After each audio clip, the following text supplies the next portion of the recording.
Tonight, teammates will step into the modern-day Coliseum and do battle for the richest and most coveted prize in Primetime's history, the Xbox Championship. Teammates, friends and brothers, all of that will be put to the side as they look to take each other out in order to be called the champion.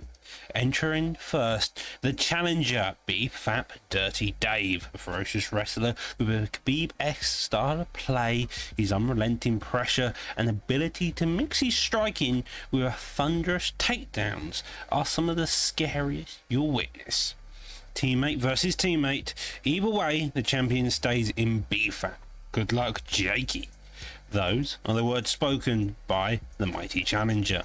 But in order for Dirty Dave to capture the champion, he must defeat one man. Enter the champion, BFAP Jakey, and the new champion of Primetime, a man who has a breakout performance and shocked the Primetime world. Jakey, a ferocious striker with a wrestling tempo to match, his never say die attitude and his desire to be the champion is what makes him dangerous. It's cool to be defending the championship against a teammate, but only one of us can win.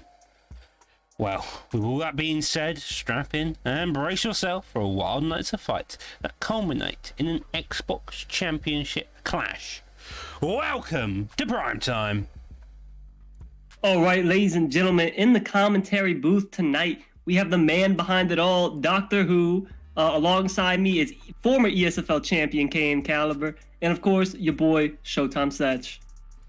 It's always fun being joined in the booth by the mighty Caliber, as well as yourself here, Satchimojo. As you can see, jump by the introduction I just read out, we have BFAP Jakey versus BFAP Dirty Dave in the main event. The co-main event of Ripsy versus Moonlight in the lightweight division. Those two are going to be a fun fight. We got the main card of Beastbury Zach with Grange. Those two have had a couple of issues early on tonight, so that's going to be a fight everyone's going to be looking forward to it. We do have the former PS champ Smudger filling in against GSP Go, but across the board from top to bottom here, Cal, we have some hell of a fights tonight. Yeah, I agree. I want to highlight SMB Capalot versus KB King. Both of those guys, KB King's very established in the community, and Capalot's coming in with SMB. I think that'll be a sneaky fight, so don't let that one sneak under the radar. Yeah, that's a definite fight to look out for. Any fights in particular on your end, Satch, that would be kind of note for you? I mean, honestly, I agree with the Capalot decision. I think he's a good up-and-coming fighter. But if I had to talk about another fight, BFAP Warbsy versus KM Intro. KM Intro, he's got that dog in him, so it's going to be a tough fight. But Warbsy, very talented. Everyone in that BFAP community can do it all, so that's going to be a great fight. Yeah, Warbsy is definitely an interesting fighter. He's got this weird ability to play slow but fast and pressure whilst drawing your stamina away, which is always a classic look to look out for. You got the prelim, the main featured prelim of tonight of Dino versus Dynamite. Dynamite being a part of several camps, now going solo against the mighty Aussie of Dino. That'll be in the featherweight division, should be interesting. And of course, just to round out our recap, recap? I don't know. Just to round out our explanation of this card, we've got BFAP Styles heading off the beginning of the main account. Now, this guy is notorious for his wrestling game, as suited by the name BFAP, but he's going to be an interesting look. He's a Swedish, and he, as I like to describe him, Caliber, emotional abuse in the cage. That's the perfect description for Styles. Very dominant wrestler, and it'll be interesting to see. Last fight out, I wouldn't say he had the cleanest performance, but he got it done. So we'll see how he looks today. See how he looks, well, indeed. But now let's go on to the first fight of the season, Satch. Gaming Belarus, just a slight change from the graphic versus NM Proxa. Yeah, man. Honestly, I don't know too much about these guys, but they're here. Let's see them scrap. We're gonna get ready. Burns. Sorry. Gilbert Burns. Honestly, I don't really like this pick against Conor McGregor. His Conor McGregor's striking is going to be a lot quicker, more dynamic. Gilbert, even he doesn't really have a power advantage here, and I'm pretty sure at lightweight, he doesn't have a great chin either. So you're obviously gonna have to rely on the ground game a little bit here if you're using Gilbert at lightweight. But Yeah, honestly, right away I see Conor McGregor with an advantage. Yeah, Conor McGregor definitely has advantage in the striking. Wrestling, on the other hand, it's evident Burns does. However, as you mentioned there, the stat difference between lightweight and welterweight is absolutely massive here, Cal. Yeah, Burns doesn't have the greatest health stats at lightweight. He still does hold his power. So his best game plan is to get it down early and hopefully gas out Conor a little bit so he can kind of contend on the feet, but it's going to be a very difficult task.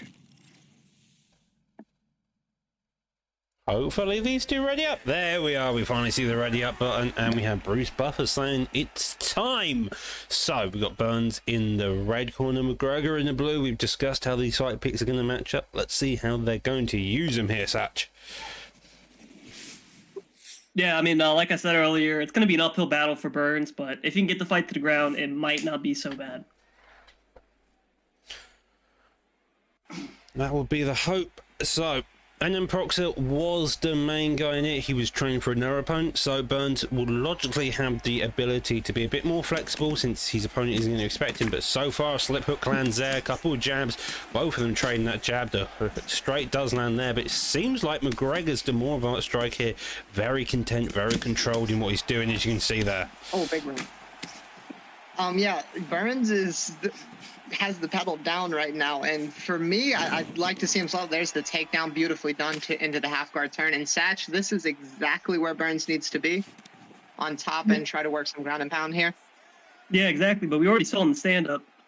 Sorry, we already saw in the stand-up. Conor McGregor has a huge speed advantage, and he's taking advantage of that right away. Gilbert's going to have an extremely difficult time standing up for any meaningful period of time. Yeah, but so far Burns hasn't really done much damage. He's moved about a bit.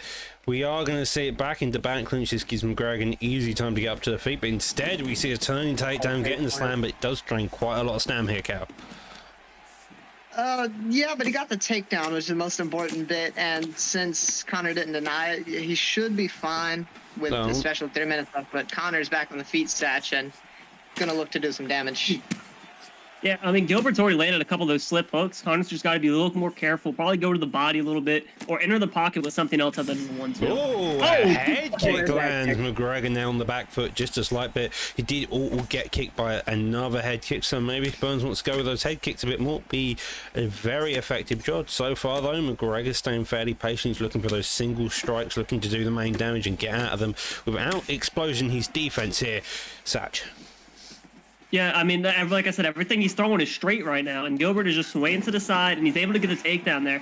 Ooh, good up kick, but Conor's got to throw more hooks or more shots to the body, because if you just keep throwing these 1-2s, you're going to get sidestepped, or you're going to get, slipped hooked like he's already done multiple times. Yeah, there's another head kick from Burns. Proxer's gotta address that, but I do like the way he's trying to slow down the fight a little bit. He's just keeping it one shot at a time, backing Beerus up. There's another head kick. He's got to get. Looks like he's got to adjust. I mean, Conor's just dropping his hands every time that kick comes in. He's getting eat with multiple combos. You can engage. You've got McGregor. You've got the power. If he can start ripping the combo at the same time, Burns, if he gets a bit more of that timing down, he's sorted. Goes to that body kick, and then he'll probably throw another one to the head. And I think that's the main issue of McGregor here. He just can't read those kicks very well. And that, with the last 30 seconds, probably going to be Burns' biggest advantage to winning this round so far, Caliber. Yeah, I'd say he's doing very well mixing up the body kick and then moving up high, as well as the slip hook there. Looks like Proxer is getting a bit of pressure at the end of the round. It's gonna be close, but that's definitely not his round. Satch, if I'm Conor, what are you gonna do? Well, honestly, the biggest weakness right now that Gilbert's exposing himself is just those naked head kicks. They have landed a couple times, but one duck and a hook ends the fight. So if I'm them, I'm honestly just waiting for that naked head kick. He threw maybe 5 or 6 of them. If you duck one, hit him with a hook, it can change the fight or end the fight. Yeah, head kicks are a very dangerous tool if used correctly. You do see the slip hooks also being a very effective tool there. They take your head off center line. You can then slip that cut jab straight that McGregor's been using quite a lot down the center line, and that could open a takedown. Instead, though, takedown attempt there does get defended. McGregor now on the back foot. Burns putting on the pressure, going for a clinch attempt here. A head kick does get fired off, but he decides against it very early on there, Caliber.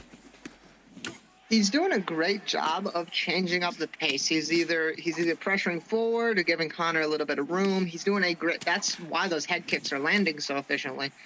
And Satch, if I'm Conor right here, I'd back up a little bit, see if I can get that kick to draw out from Burns.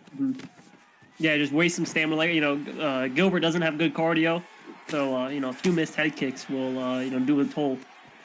Well, but Gilbert, instead of going for the head kicks, is going more for a grappling approach. McGregor putting Burns back against cage. Interesting to see the stem drain massively affecting Burns here. A fantastic job there. That's probably one of the first time I've seen that, to be fair. I don't think I've ever seen that, but that's great cage awareness to put him on the cage, and then Burns, then you have the ability to take him down. Seeing a couple of pull elbows, maybe an uppercut to counter them, because uppercuts are very effective against the elbows, but it's just a case you can time it correctly. Lovely jab to the body, just ill-advised nearly. 2 minutes 50 left on the clock so far. McGregor isn't using a lot of hooks, and that seems to be his massive deficit currently. If he used a bit more hooks here, Satch, maybe he would have a lot more damage. Yeah, well, he's kind of finding his groove because Gilbert's gone away from the slips, so those 1-2s have been landing almost every time now. And he's denying all these takedowns. Like right now, I think Conor's winning the round so far. If he can just keep, you know, tagging him, get that chin down, you know, he might be able to get a seminal blow. Yeah, I have to agree, Satch. He's doing a great job of just keeping Burns occupied. There's a 4-piece from him, but a beautiful spin of the body right there. I think he's taking the second round perfectly. He's shown his takedown defense has been better from round 1. Oh, and Doc, if I'm Burns, I'm with a big body rock. Burns, I don't want any of what just happened there. Speaking of leading the fight, keeping him occupied isn't what you're going to be doing, as you're looking for the kill here. Burns has shown that he can stun you, he can win a round against you, so who's to say the third round is the same? You're going to be hopefully putting him out as quickly as possible, as you see, because that is what happens. Head movement keeping him in, goes down to that body twice, nearly gets upgutted. A flying knee though. A switch kick to the body. Burns, both of them are gassed. Burns is slightly gassed out more, Satch, and it looks like both of these are fighting tooth and nail to win this round. Listen, the chins are down, the hands are down, and the fists are flying. What else can I say, man? These guys are throwing hands, and they're just trying to knock each other out. I will say Proxer has done excellent when he is hurt. He is getting his head out of the way. There's the left that lands again. Elbow comes in. Oh, and gets knocked down with a jab. I mean, we have to see if his corner even lets him walk out for the third round. I mean, that was a seminal, just a huge landing there. I mean, what a great shot there from McGregor. I mean, this is a primetime guaranteed fight, as evidenced by the fact you got Burns versus McGregor, and it's competitive on the feet. Not every day you see that, especially when you include into the lightweight division here, Caliber. Another big left hook. That was the left hook that finally landed. And he's going to look for the finish here. Doesn't go for it. I think that's a good decision, especially with Burns' credentials on the ground. A jab uppercut, I feel like, will be a brilliant combo from McGregor to throw right now here. That as well, but I do like the body kicks he landed around too. If you look at the stamina, another one lands Satch. I think if he works the kicks right here, tries to set it up high, he could get a finish. Yeah, well, it's been a count. Oh, beautiful combo up against the cage, and it is over. Proxer gets the win by knockout in the third round. What a fight! I loved Proxer's work defensively, especially with the takedowns that worked the momentum back towards his side. Burns shied away from the slip hook and the head kicks in round 2 and 3, and that allowed Conor to get his momentum and win the fight right there, Doc. Yeah, Conor just took that momentum fully through into that second round, and then and that third round was all of Prox's message. He did a fantastic job there, Satch. I mean, I think what I saw there, Gilbert landed those head kicks early, and he just got way too confident in them. He started throwing them in the pocket, and what Connor did, he didn't, like I said, I told him to duck him. He decided to walk forward 1-2. Every time he threw a kick, 1-2, it kept landing, and eventually his chin just gave out. Mm.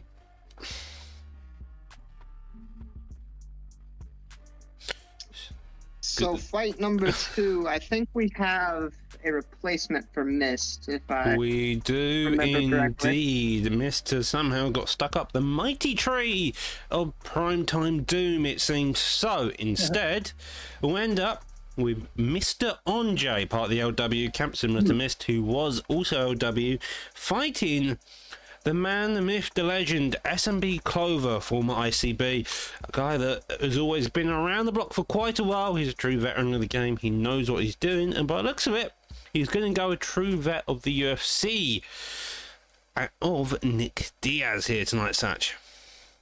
Yeah, I mean, Robbie Lawler, Nick Diaz. Me personally, I think Lawler has a matchup advantage here. If you look at the highest level of fighters in this game, many of them are using Robbie Lawler for any reason, not just because Primetime's 4-star. You see a lot of guys use Robbie Lawler because he might just have the best striking in the weight class.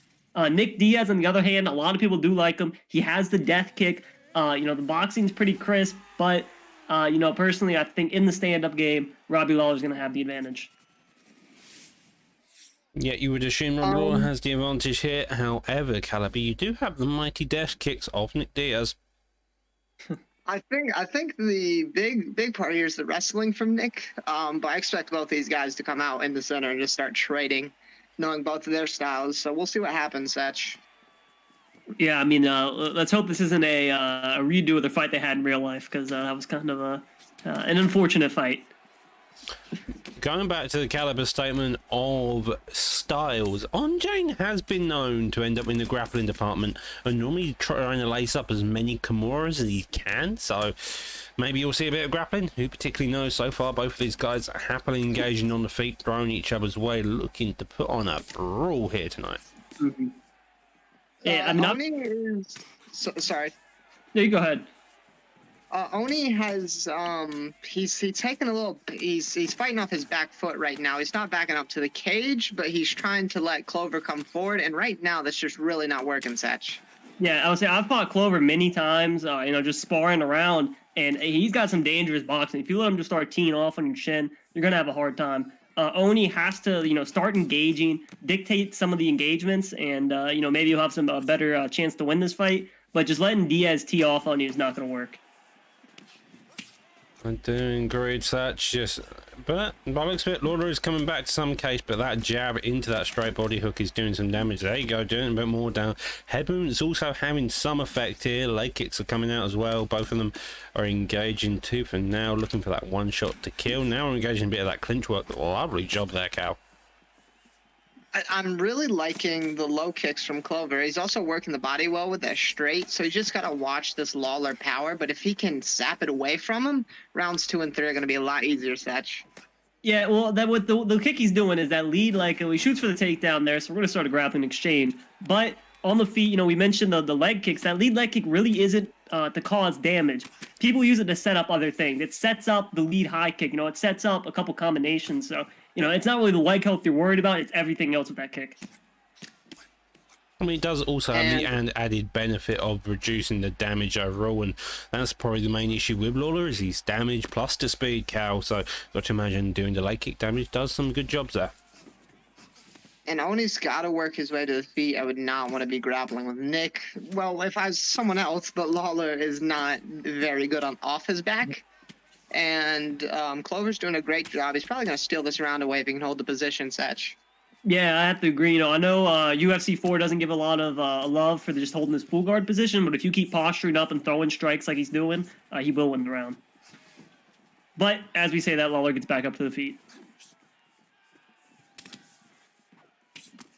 Yep, digging down to the body, engaging on the top there.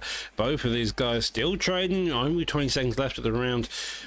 As you mentioned earlier, probably Clover stole the round so far, but with 15 seconds left on the clock, you've got to imagine that Lawler's still got the power to really do some major damage here. I mean, it is very close right now. I can't honestly tell you who won that round. You know, I thought Nick Diaz was winning the stand up, but the later parts of that round, I thought Oni took it. If we look at the stats there, Nick was peppering him up, so he'll probably win the round. Yeah, but if I'm Oni, I'm not discouraged. Yeah, he took me down, but he really didn't do anything with it. If he puts on the pressure a little bit more, he might be able to change the momentum. As I say that, Clover lands a beautiful left hook. Left hand, and he gets the takedown. Yeah, you know, I didn't really think that Robbie Lawler taking so much damage, but I mean, if you get hurt off a three-piece, his chin's got to be feeling a little rough right now. Yeah, well, that's the issue when you take so much damage. Allow someone like wrong person, Clover to put the pressure on, and then can really start to feel it intensify. It was a grappling exchanges round, now going to half guard, could offer the top mountain here, which could also do a hell of a lot more damage to your chin here, Cal. Oh yeah, he's doing the exact thing you need to do. He's got him to the ground, and he is just working damage. He's not going to allow the ref to stand him up, and he's on pace to win a dominant round, Satch. Yeah, and you know, this is the kind of grappling I like to see. Every chance he's getting, he's posturing up, doing damage. You know, he's not just sitting here laying down and winning the GA battle. You know, he's actually winning the fight. And, you know, Nick Diaz is looking a little more dominant on the ground than Robbie Lawler. But he gets reversed right there. Oh, and almost gave up his back there. If I'm Lawler, I got to stand up and try to get some damage on the feet. That's what he does. And Doc, what is the adjustment that needs to be made here? I think it's fighting that pressure, fighting that just in general boxing, make it a bit more dirty, make it gritty, punish him for trying to engage with someone like Lawler. Lawler's got the power to do it, but every time they end up in that boxing chamber, grips, Clover is just having an easy time picking apart his opponent and just landing clip. Lovely slip strike there, did do some damage, but again, he also got clipped himself as such. I mean, yeah, like you said it best, man. Clover is just putting on a show right now in this second round, and he just needs to keep on putting on the pressure, and you know he'll take a dominant win in this round too. And what I'm noticing from Oni is that he's not really throwing to the body, which Nick Diaz doesn't have the best body health. And there's another takedown that's got to be discouraging, trying to get back in. And if Clover won round one, Oni will probably need a finish in round 3, Doc. Most likely, I would agree, but you're not particularly sure with UFC 4 judges. Lovely denier there, could go for some more elbows, really work the chin of Lawler down, and that's what he's doing so far. A minute left on the clock, got to imagine he can still do a lot of damage. Top mount, knee on belly. That's an opposition you don't see. Instead, though, gets a top mount, probably going to look for some ground and pound, and here we see it. Hook straight. I mean, if he want to damage here, we might be approaching today. Oh,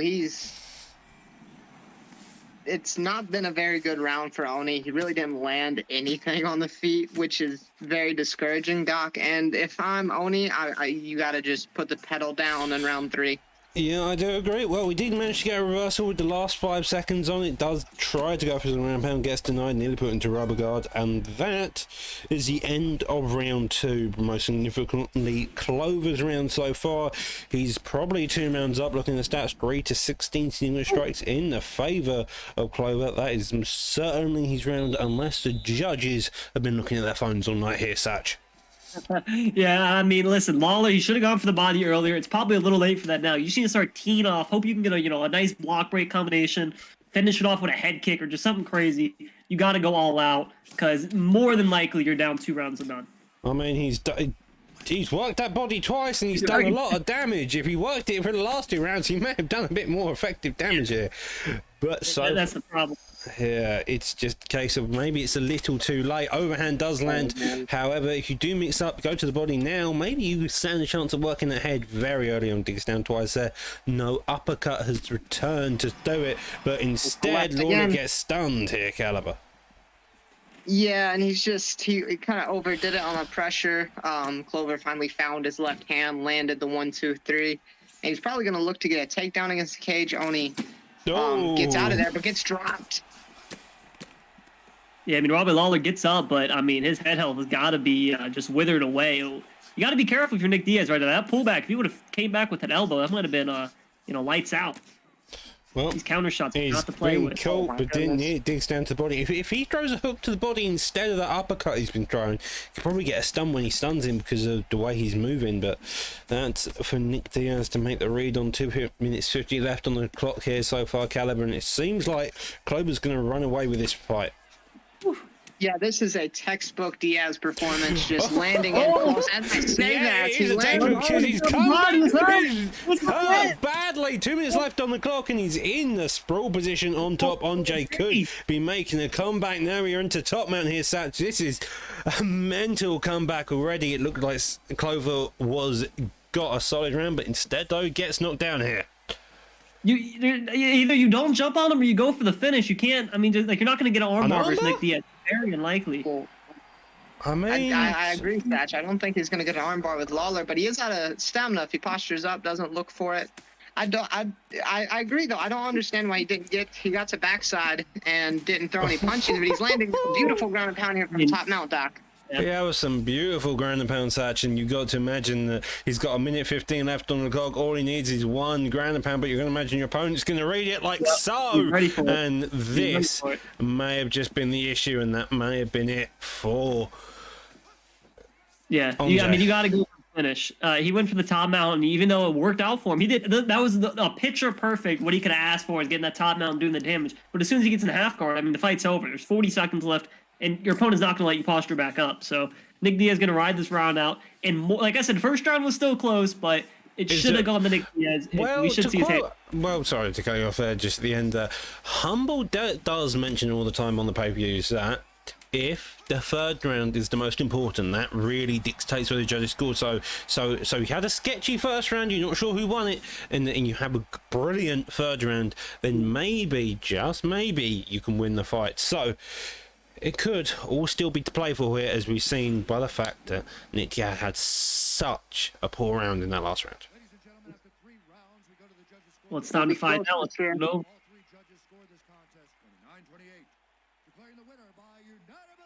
29-28, Nick Diaz. Yep. You know, that was the Congratulations, right. Clover. Yep, that was the rightful winner there. You know, Robbie Lawler, like I said, third round. You know, to be able to come back mentally, and he landed he got a body stun, he got the drop, all that. It just was a little too late. Well, that is probably the Lawler versus Nick Diaz second fight we all wanted to see instead of the one we got, and those two showcase why those two are two of the best fighters in that division, to be honest. So, Caliber, with that being said, up next we are in the PS division this time around. We're going to be in the featherweight weight, and we're going to have STLK Ballon versus Amazon. I have seen Amazon fight, and I know he always brings it, just like everyone else here in Prime Time. So featherweight, I'm interested to see the 4-star picks. Maybe Giga and Yair is an electric matchup. So Satch, I'm interested to see how they play them. Yeah, that's the thing about 4 stars. Just at featherweight, there's so many great picks. Yair Rodriguez honestly can strike just as good as a Max Holloway. And I mean, Giga, he's got the kicks. You know, the chin and the cardio is a little bit of an issue for him. So personally, you know, I probably would like to see a different pick. But I mean, like I said, if you can land those body kicks early, I mean, that'll more than, you know, it gives a reason for the pick. Well, it should also be noted that his health stats are absolutely incredible. He's got health stats comparable to that of the top 5 in the division. He's got brilliant health stats. What really lets him down, probably what makes him a 4-star, in fact, is probably his grappling here, Caliber. But apart from that, it's a pretty good pick, and Giga is the equivalent, just with a killer switch kick as well. Well, I don't think Giga's going to shoot a takedown. So if I'm Yair, I'm going to look to push the pace. We know Giga's cardio is not the best, so I'm going to look to land some body shots and then eventually look for a finish in the late round, Setch. Yeah, I mean, you said it best. That's what I'm saying. If you're going to go against Yair, who's, I mean, definitely, honestly, probably the best 4-star in the game, not named Conor McGregor. So if you're going to go against him, you got to take advantage of his weakness, which is grappling. So even though I'm Giga, I'm still probably going to look to take this fight to the ground just for a little bit. maybe that's the idea, but so far we have a very aggressive matchup. Yair relying on his boxing, which isn't what I'll be doing, since Yair is not really a boxer, and the person who has better boxing currently is Giga, and maybe Giga should be a bit more confident here, Satch. I don't know. I think Yara definitely has a speed advantage on Giga. I'm not sure about the power. And there's a rolling thunder kick, way out of range, but maybe he's just trying to show off his ability. Pretty sure. I'm loving Giga's accuracy right now. Anytime Yair steps inside, he's always landing and then getting out of the pocket, Doc. Yeah, he is landing and getting out of pocket. So far, the stamina seems to be in favour of Yair, but only slightly. Yair now shooting the takedown. The one we were all a bit question mark over. If we shoot if we're going to see grappling, it's going to be a bit weird. But seems like Amazon wants to have a bit of that engagement. Does get out of it pretty quickly. The head kick does get blocked, and both of these guys are still going at it here, Satch. Yeah, well, here's the thing. Why not? Why not ground? Both of you guys, like, it's not like one has an advantage on the ground. So, I mean, if you take it down to hold them there, it's just as valuable as, it just gives you a rest. It gets you the win you rounds. So I like the decision to shoot for takedowns for either one of these fighters. It would be... Amazon doing very well working the body right now. He's using the spin. He's also using the lead round kick to the body, Doc. And right now, he's looking very clean.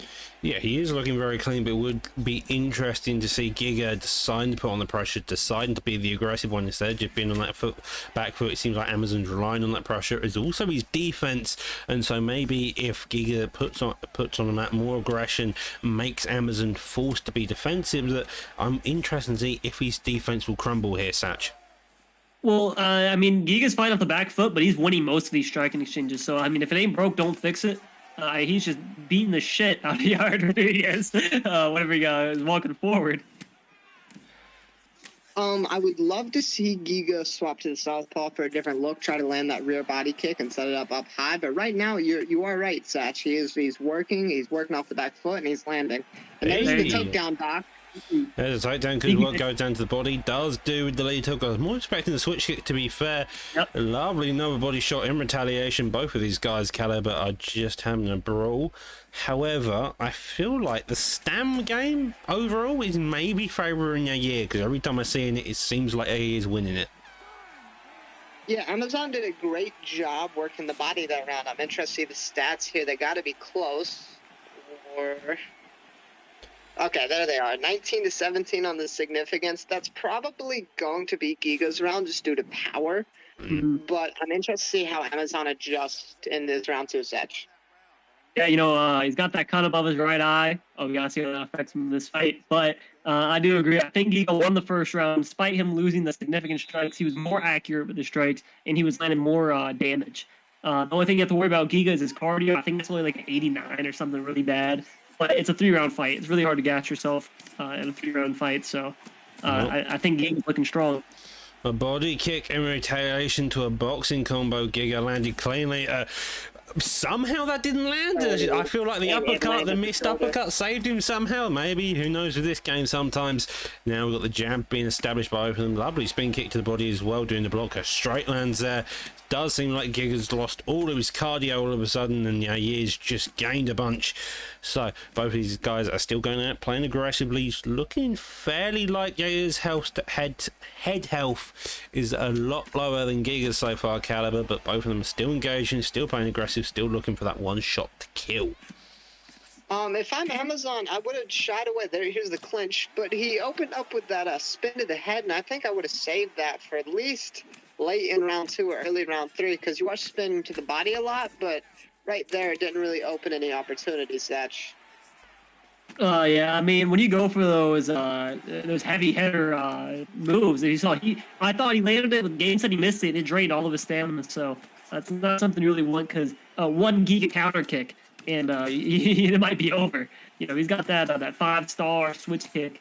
And he's got like 98 kick power. Speaking of kicks, we haven't really seen many overall kicks. I would love, Yair is now in that southpaw stance, if I'm not mistaken, and that opens both of them up to that rear body kick. If they can just time it when they both exit the pocket, because that's what they're doing, like hanging about.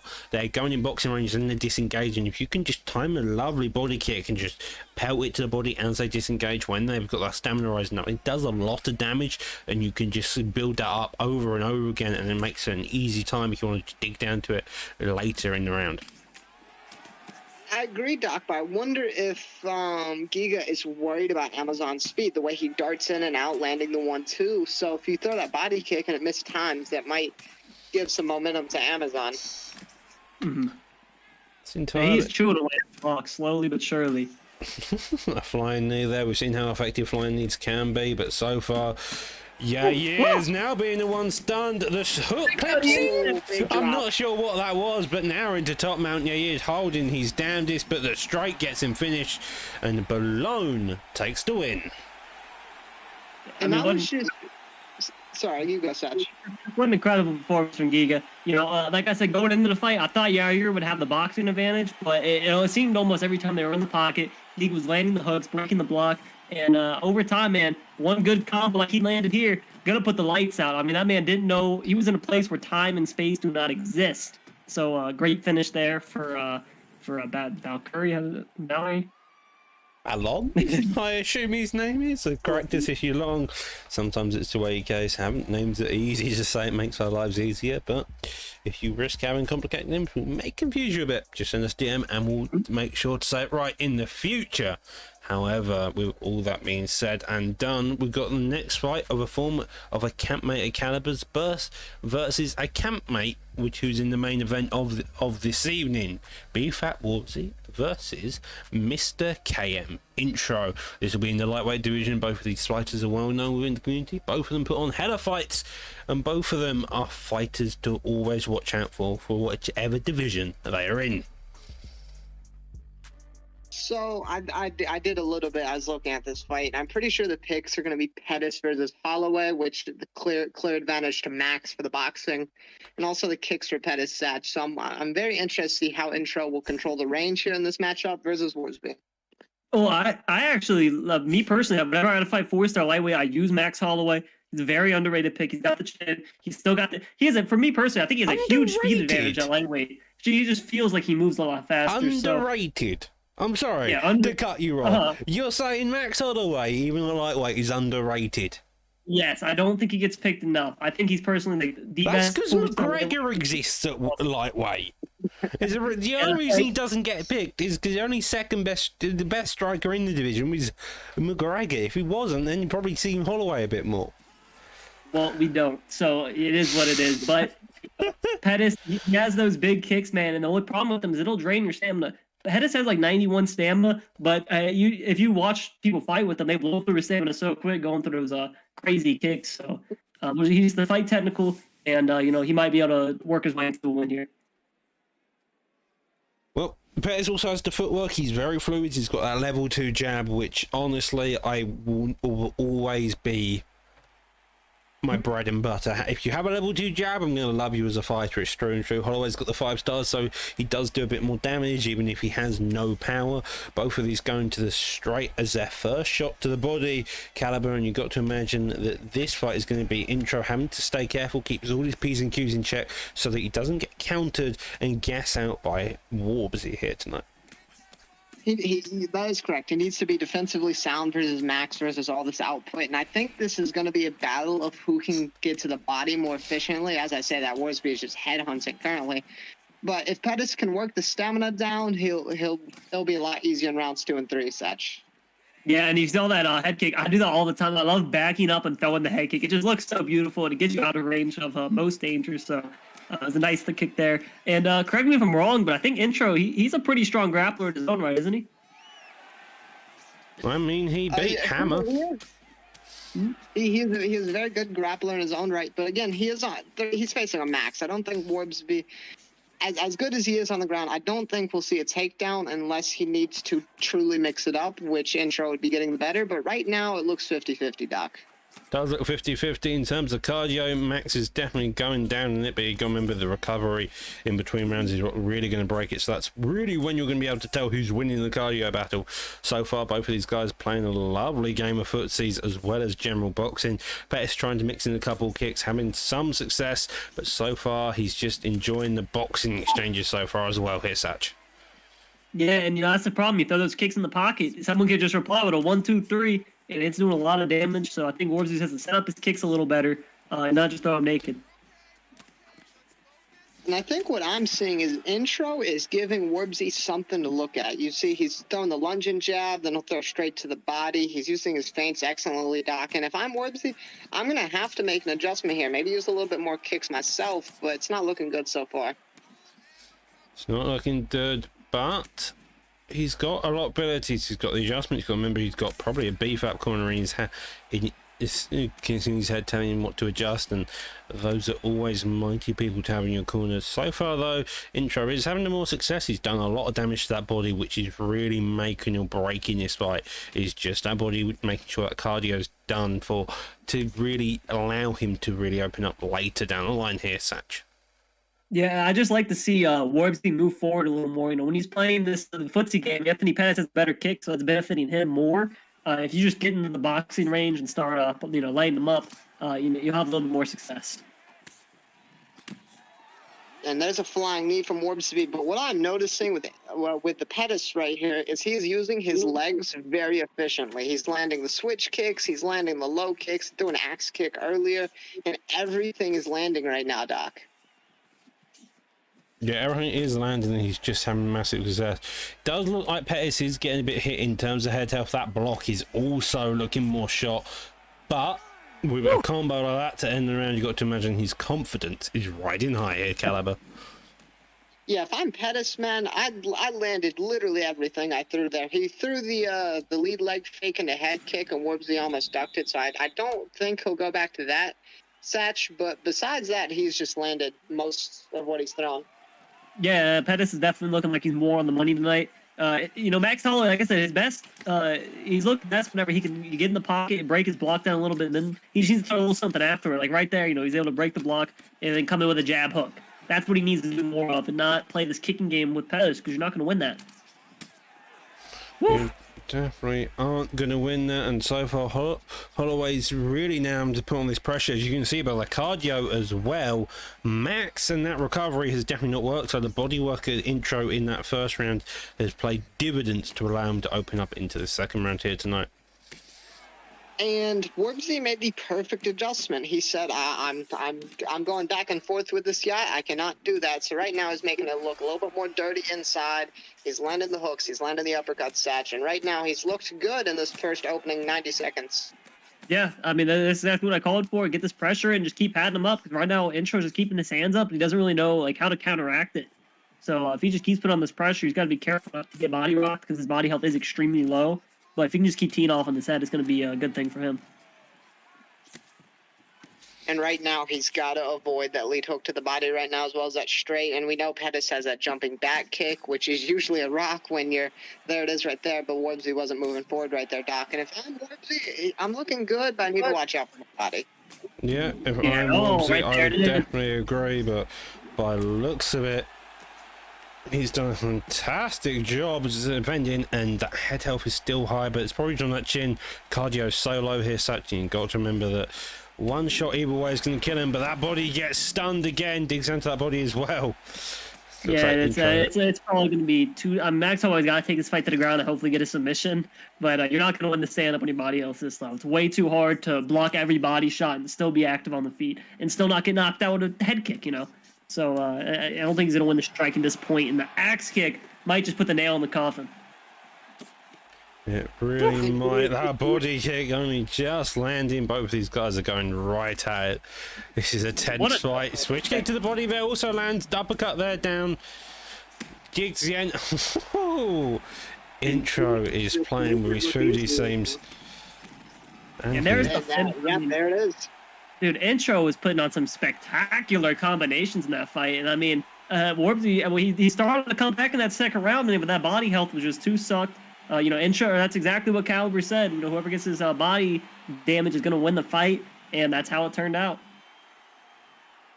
And he did beautiful work with the lead side of his body, landing the switch kick, and especially that lead hook, which looks like it did end it. Yep, right there, lead hook into the straight. And that was, Doc, that was just excellent. That's the only word I have for it. That was a performance of the night so far. Intro coming along and defeating such a fantastic member of the BFAP. Just looking good. You ought to be proud of your teammate there, Caliber. I was a bit worried. I won't lie to you. Intro does have a tendency to look for a flashy finish when he does have that body health blow, but he did not do that. He went straight for the kill and got it done.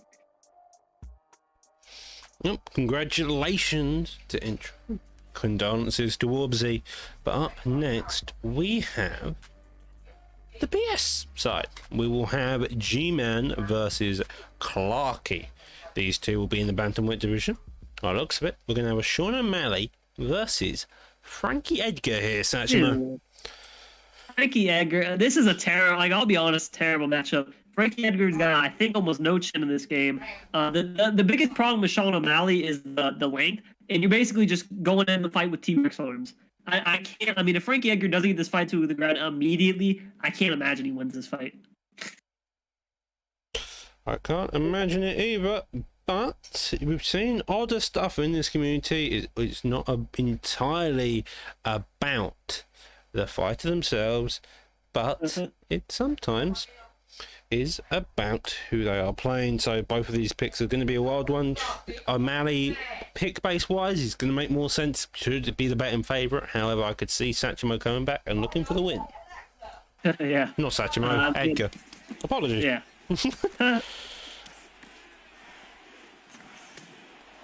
I mean, Frankie Edgar's doing the only thing he can in the striking department right now, which is just putting on the pressure and not letting O'Malley pick him apart.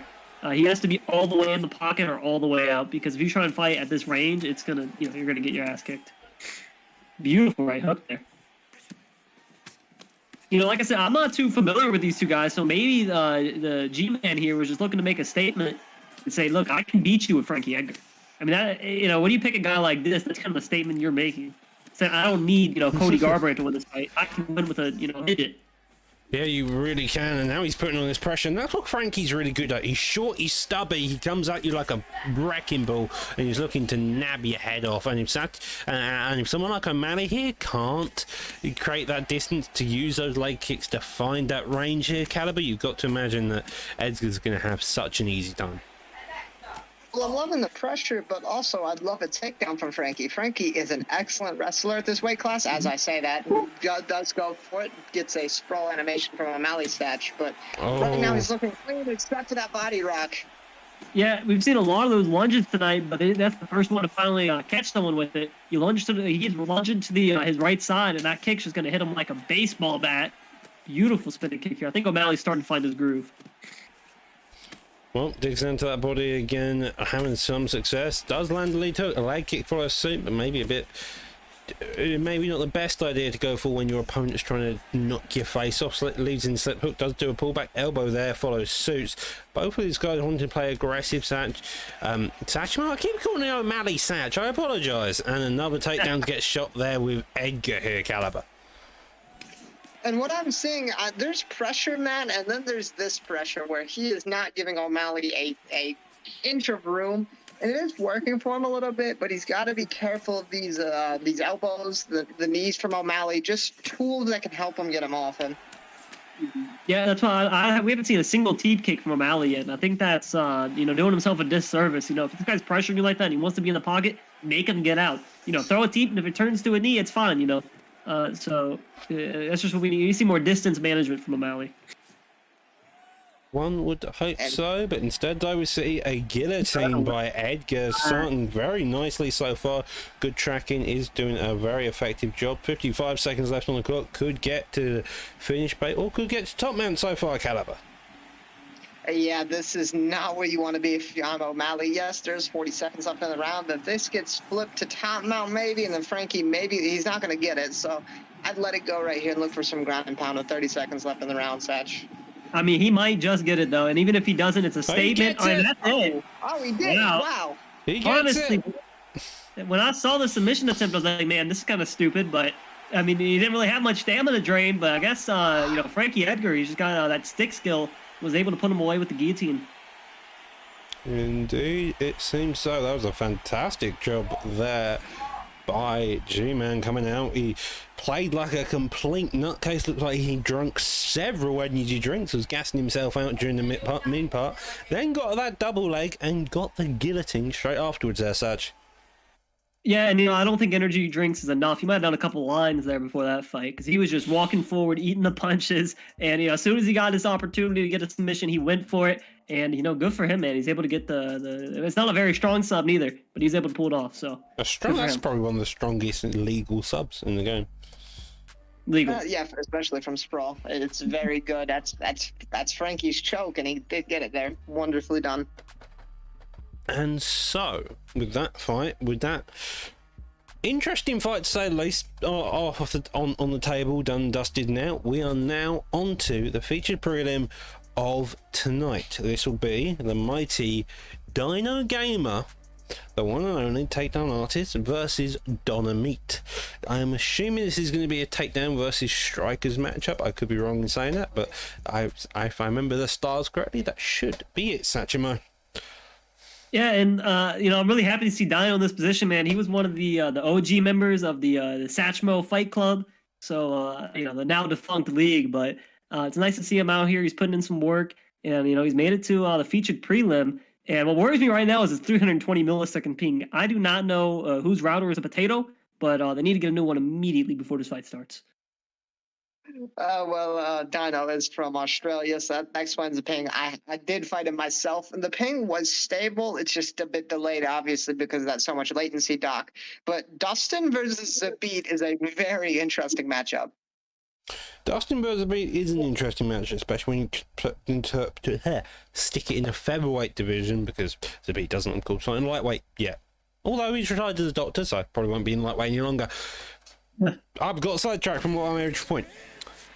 Dustin Poirier has the same issue as Gilbert Burns. In the lightweight division, we saw that earlier, but we saw Burns have a very, very effective job, especially early on, with just getting his shots off, with doing the damage. So, will Dustin have the same issue, or will he be able to control for the entire fight, maybe take on a bit longer? What I am expecting Dustin Poirier to do is put the pressure on early, because of Dino does takedowns, and he's a beat, which means he has the length, which means he's got to be very wary of all those factors. Well, the difference between the Burns Connor and the Zabit Dustin pick is that, Dustin has the obvious boxing advantage. He holds a lot of power in those hands. And Satch, if I'm him, I'm going to look to get inside and land. Yeah, I mean, like I said, you can't overrate the impact of a guy like Dino. He's from Australia, so he's used to fighting with this high ping.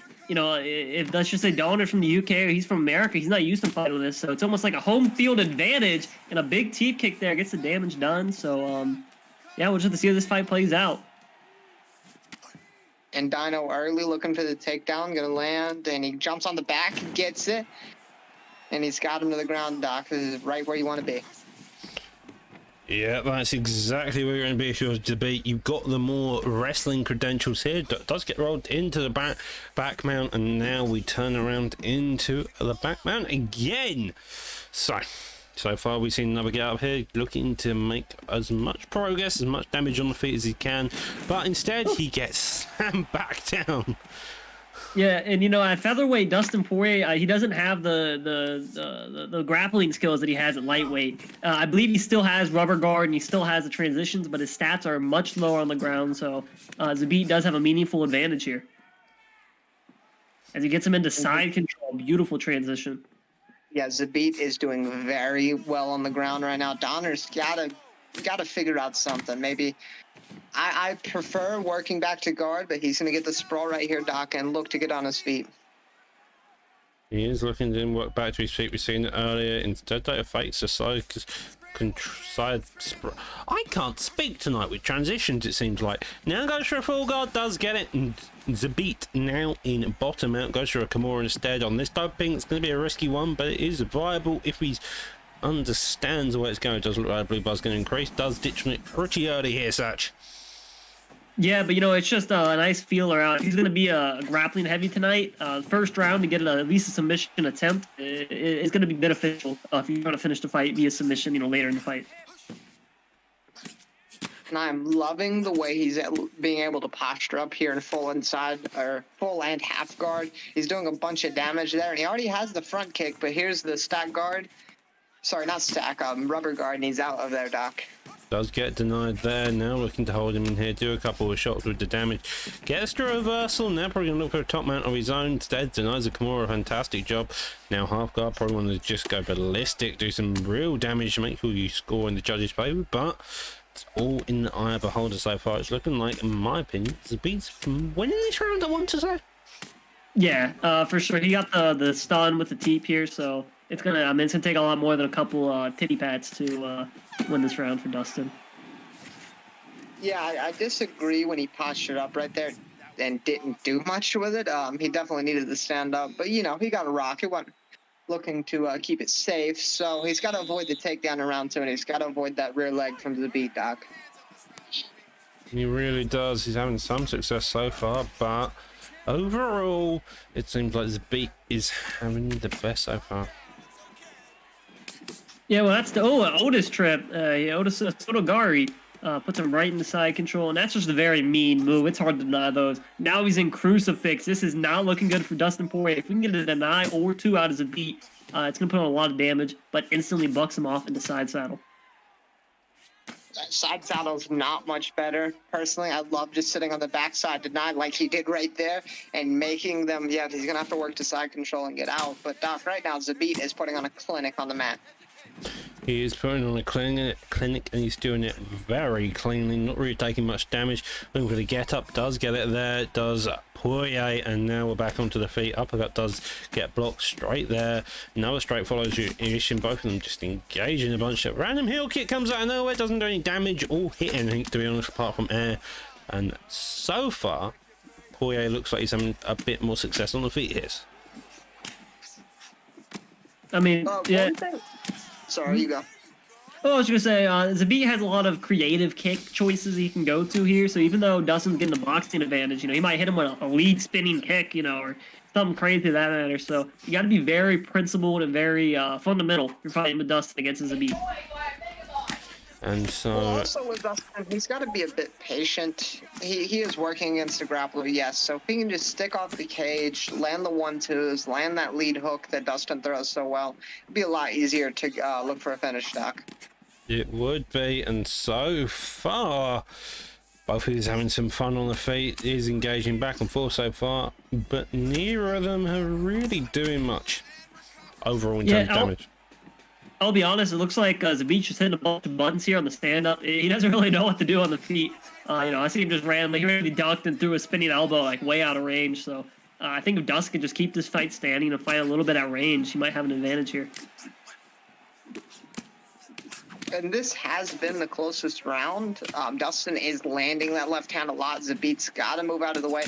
And one thing I have been noticing is Donner's doing a great job of switching the stances and avoiding that trip from Zabit. And there's a flying knee right there, Doc, and he's getting a bit creative here in the latter part of the round. Going for the Kevin Gastelum approach, shooting for a takedown, you rock your opponent. Well, both of these guys engaging in the clean. Zabit is now stuck on this uppercut straight there. Oh. And this round is very close. I'm interested to see the stats if they pull them up, but it's maybe 1-1 and maybe 2-0's the beat. It's a very close fight so far into the third round, Satch. I mean, I thought Dustin was winning all the way through, but that flying knee, it's close. You can't give it one way or another. So if you're Zabit, you cannot coast and just pray for a decision. You got to go. Both these guys got to go out there looking for a win. Well, Whoa! great touch with a front kick. To be fair, if you want to moan about it, the statement is protect yourself at all times. And by the looks of it, Zabit's so shocked by it that he's having some massive difficulty. Dynamite coming out really hard all of a sudden. I don't know. I can't respect that at all, but I mean, hopefully he gets subbed here. You know, that's just karma.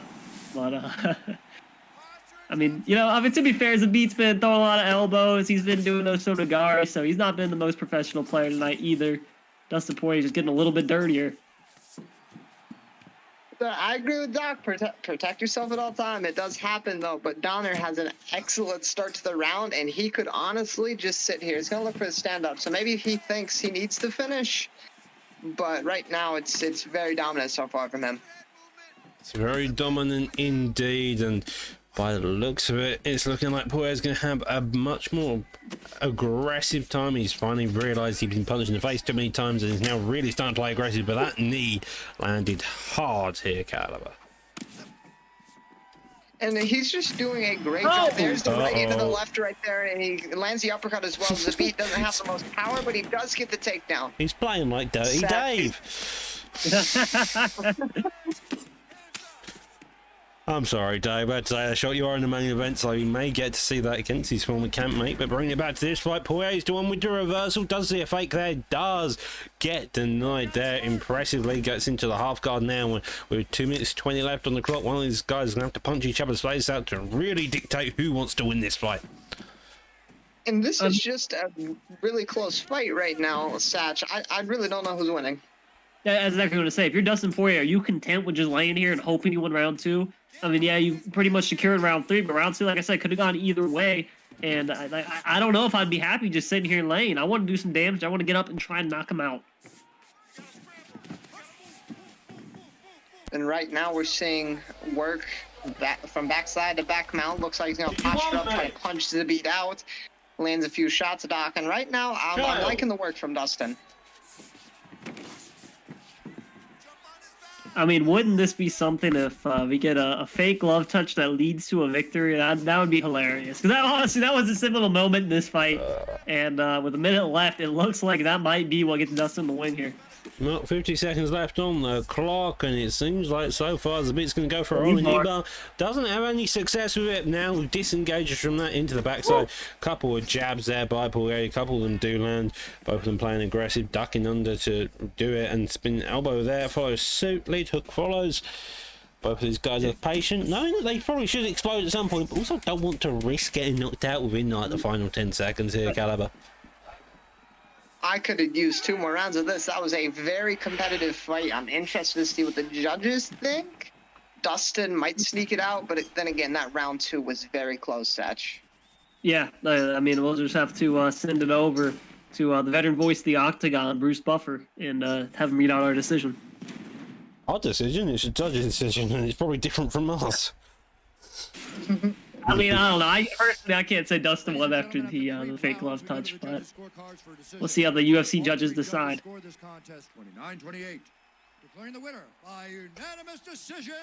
29-28 in the favor of Zabit. The fake glove touch being a little too late. Congratulations to Dino. Condolences to Dynamite, only in the fact, apart from that third and final round. Do like seeing respect on the part, but evidently he got a bit annoyed, and that was the way it crumbles sometimes. Congratulations to both opponents putting on one hell of a fight here, Caliber. And yeah, beautiful fight. That flying knee in round 2 really secured the win, but I am very excited for the opener. The main card, Styles is going to look to work here. Yeah. And so, with a slight change of plans, I mentioned we had Styles early on, the Swedish goat. It seems like the goat got a bit hungry, climbed up a tree and got stuck there. And so, instead, we've got Mr. Broomstick stepping in to fight NBK Volk. Hey, I love seeing Broomstick fight, man. He's a very entertaining fighter. You know, he tries to go for the knockout, man. And you know what? He might not always get it, but he always tries, and that's just something you love to see. So, you know, one of my former trading partners, you know, I like to see him go out here and get the victory. Yep, well, going to put in a good fight. We are in the PlayStation division, in the middleweight division, both of them 2 divisions, but each one of their own separate entity. But looks like we're going to get a Marvin Vettori versus Robert Whittaker. Who would have thunk it? That Broomstick. I mean, they just played on 350, and we're worried about 150. I mean, 150 ping is pretty stable. I fight Caliber and Dave on it, and it's still a competitive fight, to be fair. If I had an ESFL fight or a primetime fight, and it said 350 ping, I'd veto it immediately and ask for a retrial. A retrial? Dude, that sounds like we're going to court all of a sudden. Listen, he might have had a kangaroo hit his router or something. I don't know. He's got to go fix that. I mean, they could do, for all we know. They are Australians. We're not particularly sure how the Kangaroos react. Okay. Anyhow, before we get on to Kangaroos, we see Marvin Vittori shoot a takedown. Broomstick on bottom. This guy's a true vet of the game. He knows how to do it, but looking like he's going to get denied and taken down into side saddle here, Caliber. Yeah, if I'm Vittori, this is the perfect outcome. 30 seconds in versus Whitaker, you just want to sap away his stamina and his head health. Whitaker, it does well recovering. So, like that Pettis Max matchup, I think this one, very similarly, you got to work the body if you're both sides. Vittori needs the stamina to wrestle, and Whitaker needs the stamina for his movement. And right now, Broomstick is just kind of getting drowned. Satch. Yeah, I was gonna say, yeah, this is not where Broomstick wants to be. He does not excel on the ground. Like I said, his striking style very entertaining, but you know, if you take a man out to the water, he'll drown, and that's what we're seeing here. Can I just mention, though, all things good, we are seeing Broomstick currently suffer quite a significant amount. Can we just add respect for Broomstick's name for coming in, doing a bunch of wrangling, and then stepped in within 2 minutes? Like, mid-last fight, we worked out that there was a replacement needed, and he put his hat in the ring, and this is how he's doing, to be fair. Be glad he's doing so good defensively. He's having a couple of issues. He is getting his head bashing, to be fair. But that's what sometimes happens, and that's what adds the respect to these type of people name for stepping in late notice, putting on these and making sure fights happen to give people the ability to fight. And you know what, Vittori, man, going for all these strikes, maybe he's tiring himself out. Does seem to be fair. But right now, Vittori is doing well. If I'm Broomstick, just going to work to guard. You've probably lost this round unless you can get up on the feet and do something efficient. So I'd look to get his guard and maybe go for a submission attempt. Just something positive to take out this round, Doc. He isn't taking too much damage overall. I was looking at head health and going, that ain't too much damage, to be fair. He's now starting to get a read on the overall top mount, but he does need to not do that get up. Look more for the half guard, maybe a full guard. Just be patient and wait. That's the idea. Maybe a couple of fakes to full guard would also be the idea, because he's just going straight for it currently. And here we see a side saddle attempt, looking to the elbows here as well, here, Caliber. Yes, sure. He's not getting hit in the ag very often, but the punches from full mount, especially right here, side saddle, does a lot of damage to your block, which is one of Whitaker's, tools for defense. So again, here, full mount, 45 seconds left. If he postures up and lands, I mean, you're skating on 10-8 range. Yeah. Oh my God. Yeah. You just gotta worry. Like, he's not getting a single denial on these posture ups, and he's going for all these big transitions. Like, you gotta calm down, take the fight, one step at a time. You're not gonna get up in one move. You gotta set it up. And right now, like I said, he's panicking a little bit on the ground. Next round, let's just try and stay on the feet for more than 4 seconds. I think that's gonna be the moral victory for Broomstick. And round ends in full mount. Let's look at the stats. Yes, does that say 0 out of 2? That's not ideal. I mean, that might be a 10-8. Honestly, when you land 0 significant strikes, it's very possibly a 10-8. You can't take out anything positive. I mean, Caliber knows it. He's been 10-8 enough times. Whoa, man.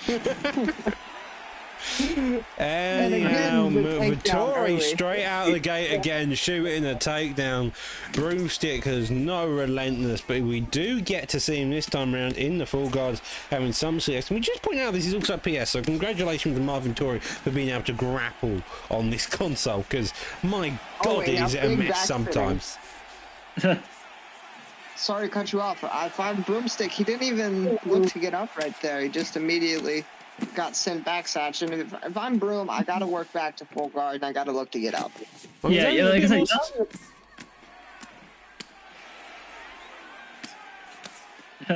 I just want to say, man, like, he's not even attempting to deny any of these moves. And, I mean, you're not going to be able to get up off the bottom just doing your own thing. This is not, online world champions. You got to build up the GA. You got to throw some things there. By the get up, that is exactly what you want. First denial he gets, and he gets right up. I mean, that's all it takes. I mean, be patient. He lands the first 3-piece, and the most significant strikes you've seen all fight, apart from the top man damage. Broom's coming in, does get double up on the overhand. He knows his opponent's going to be risking the takedown. Marvin Vittori playing like an utter machine here. But so far, Broom's also having a lot of success, but he's getting clipped in the face every time he comes forward. Lovely takedown defense. and he's finally getting a takedown denied. And what I'm noticing, Marvin looks a little bit rushed on the feet, kind of, throwing the overhand repeatedly, throwing lengthy combos. If Broom can look for a counter satch, he may be able to steal this round away. Well, yeah, you can just see Vux, his confidence is through the roof right now. He's going, after he got the takedowns, he's won a little, landed a few combinations on the feet, and he's just throwing wild. But Broomstick is not a guy you can just let have all the time in the world, He's going to get a counter striker. He's going to be able to throw a nice combo, and it's going to change the fight. And you really don't want to go out like that. I don't know what's happened here. It's decided to have a fit. This is their end, by the way, not mine, but I'm not particularly sure what's going on. We're just taking a little pause.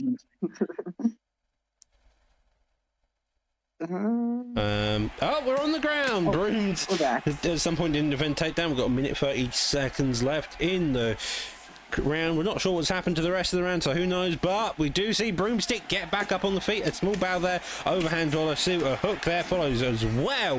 Satch, you got to remember these two are going to have a hell of a fight by the looks of it. Uppercut straight there, uppercut hook straight, nearly get clips him. Knee there, does get the head moving out of the way, front kick missed, takedown tempted, and we're back down on the ground here. I mean, this is just, back and forth. We're getting up and going down. So we'll see. I think Marvin Vettori. Oh, he's going for a heel hook here. Not good. Tommy toe hold. He's going for a Tommy toe hold, ladies and gentlemen. Does look like the red bar is going up a bit slower. Is going in the favour of Broomstick quite a bit, but with 25 seconds left in the round, I don't think that really matters with how slow the submission is, Caliber.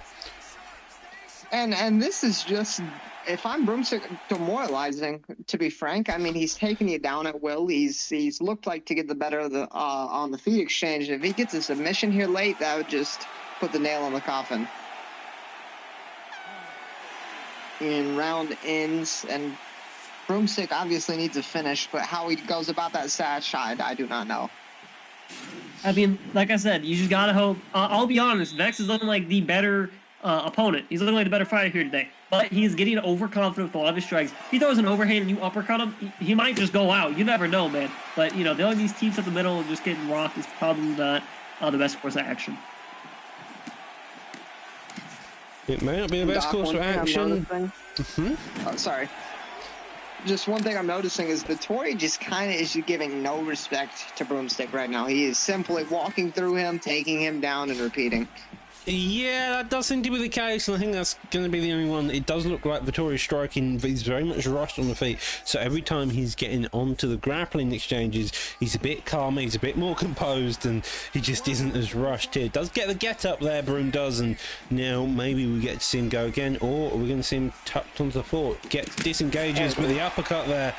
Oh, you got to imagine if you're Broomstick right now, you're really just hoping for something. If I'm Bro, I'm going balls to the walls, and you're just throwing every combination you've got. But the overhand clips in, another overhand in retaliation doesn't land as well, and 3 minutes left on the clock, does get that knocked down, and now looking like it's going to be finished here, trying to keep up the defense, does so, but it breaks through Satch. That's it. I mean, that was it really looked more like a sacrifice than a fight. I mean, Broomstick didn't have just an inkling of hope. It didn't really seem like he wanted a minute in that fight, and that's not a discredit Broomstick. Let's just promote the winner of this fight, Vex Gaming. A great win for him, very dominant, and we'll see where he goes next in the promotion. Yep, well, it's looked good so far. It's probably one of his more dominant performances. Congratulations there, and that's one hell of a way to start our main card. Up next, Caliber, though, we have Mr. Storm versus KIA Kobe. Storm was a bit concerned about having a late replacement, did finally get over his concern, and is now going to be in the featherweight division. I do know that Mr. Alexander Volkanovski is banned in this fight. I'm not sure who their picks are, but by the looks of it, we're going to have Max the Blessed Holloway versus Brian something Cortega, who I can't remember. Does he have a nickname? T-City versus T-City. Max. Personally, I do not like this matchup one bit. Yeah. If you're gonna go grappler, I mean, you do have Ortega, but it's a tough matchup personally. Dude, I love Ortega. He's one of my favorite fighters. I've tried using him in competitive play. He's just so uncompetitive. His striking does not even come close to Max Holloway. Connor, even Volk striking is levels ahead in this game. And then his grappling, it's great, but he doesn't have the takedowns. It's really hard to get a guy to the mat with Ortega. So, it's just he has very limited kind of counterplay. You know what I'm saying? He can't like force the issue. You can't be the leader when you're using Ortega. And I think Max is just going to pick him apart just based on the talent differential in these picks. Yeah, these two are very fun, an interesting pick overall. So hopefully these two should get going pretty soon.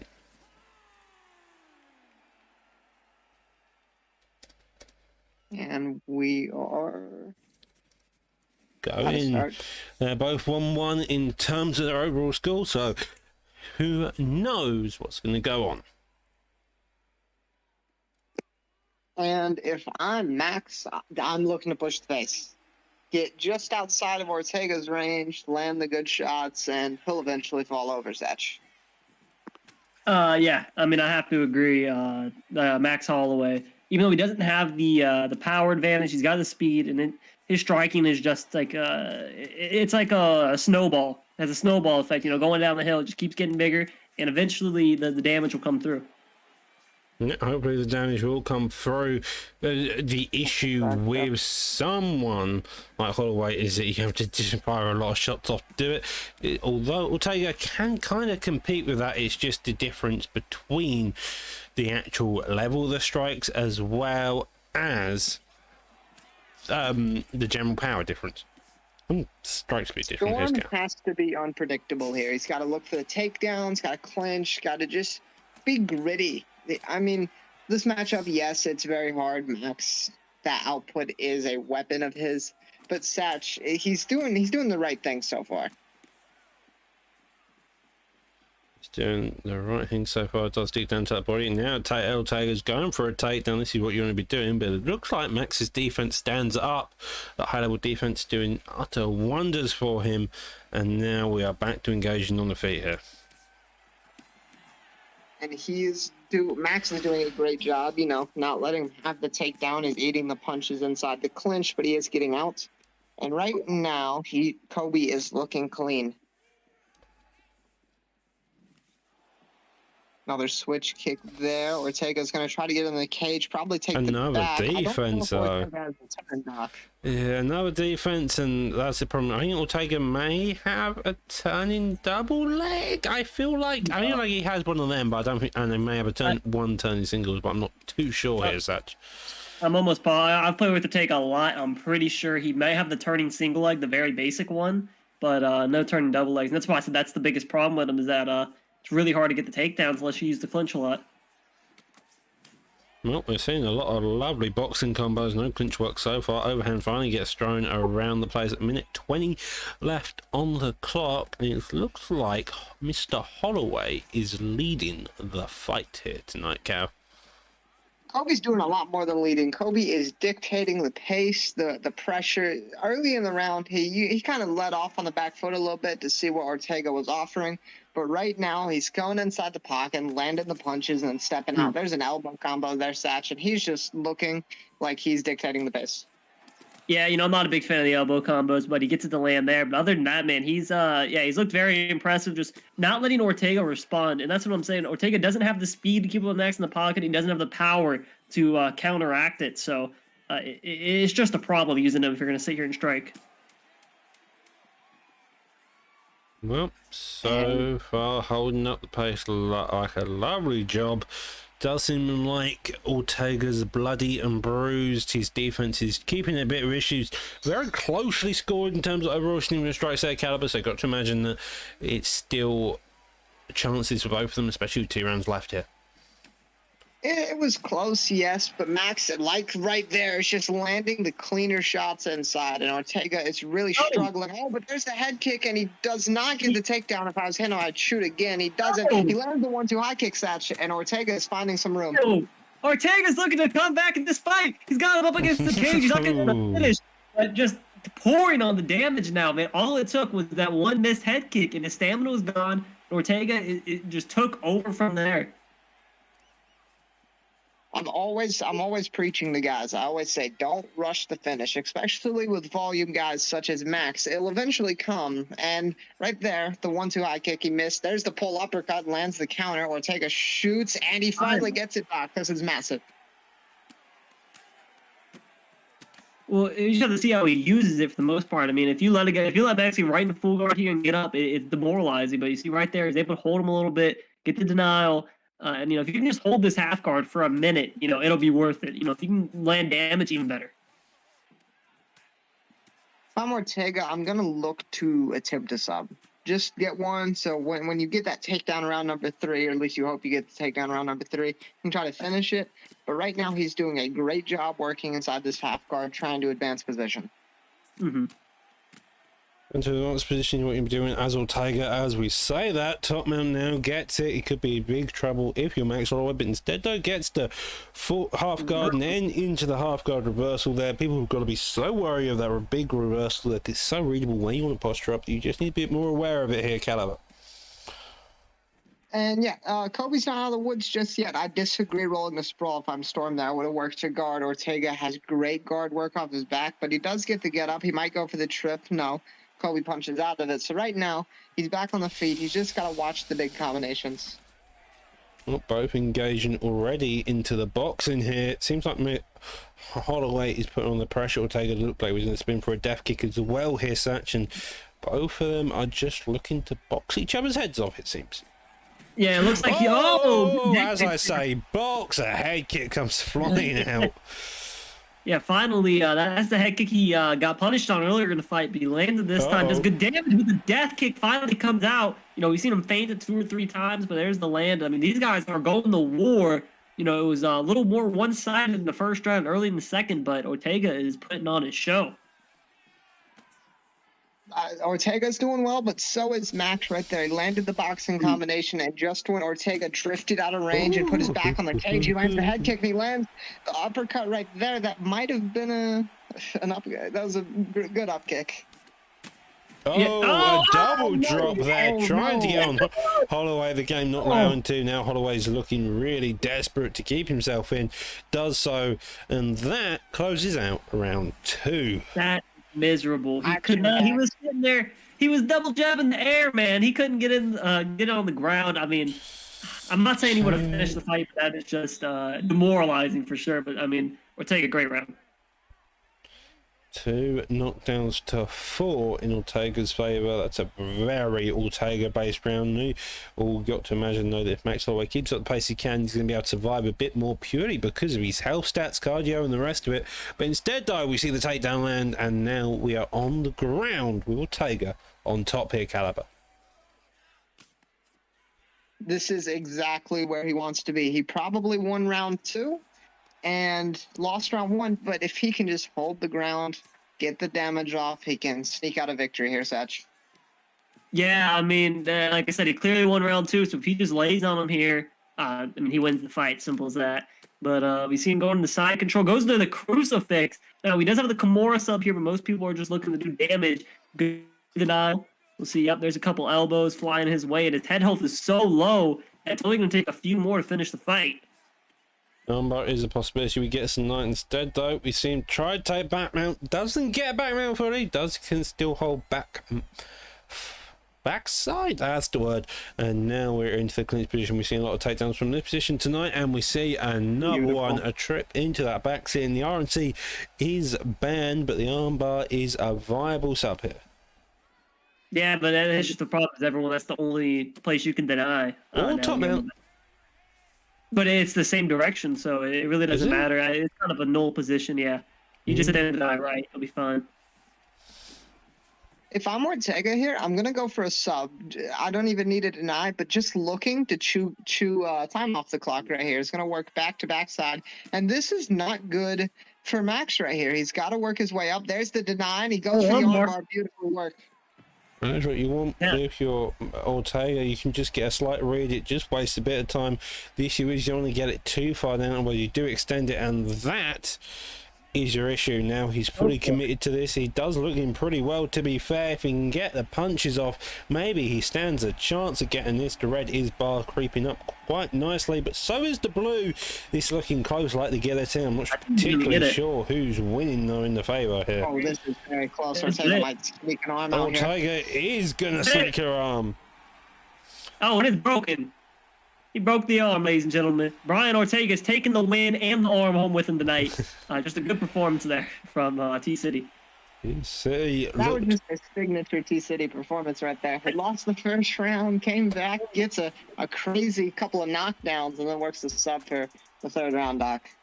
That was definitely a crazy fight indeed. Let's just remember the turning point in that fight was the head kick that missed. All it took was him getting a little over-aggressive, and T-City took that moment and completely changed the fight. So that's just a good lesson to remember for these fighters, man. Don't always wait for the finish. If you're winning the fight, sometimes you just got to keep doing what you're doing and, trust that it'll work. Evidently, and in that case, it did work. He lost the first round, as you mentioned, came back, got 4 knockdowns in that second round, and then because Holloway was so dazed and confused, he managed to get a bunch of denies in that back sitting position and come out and get the sub with the armbar here, Caliber.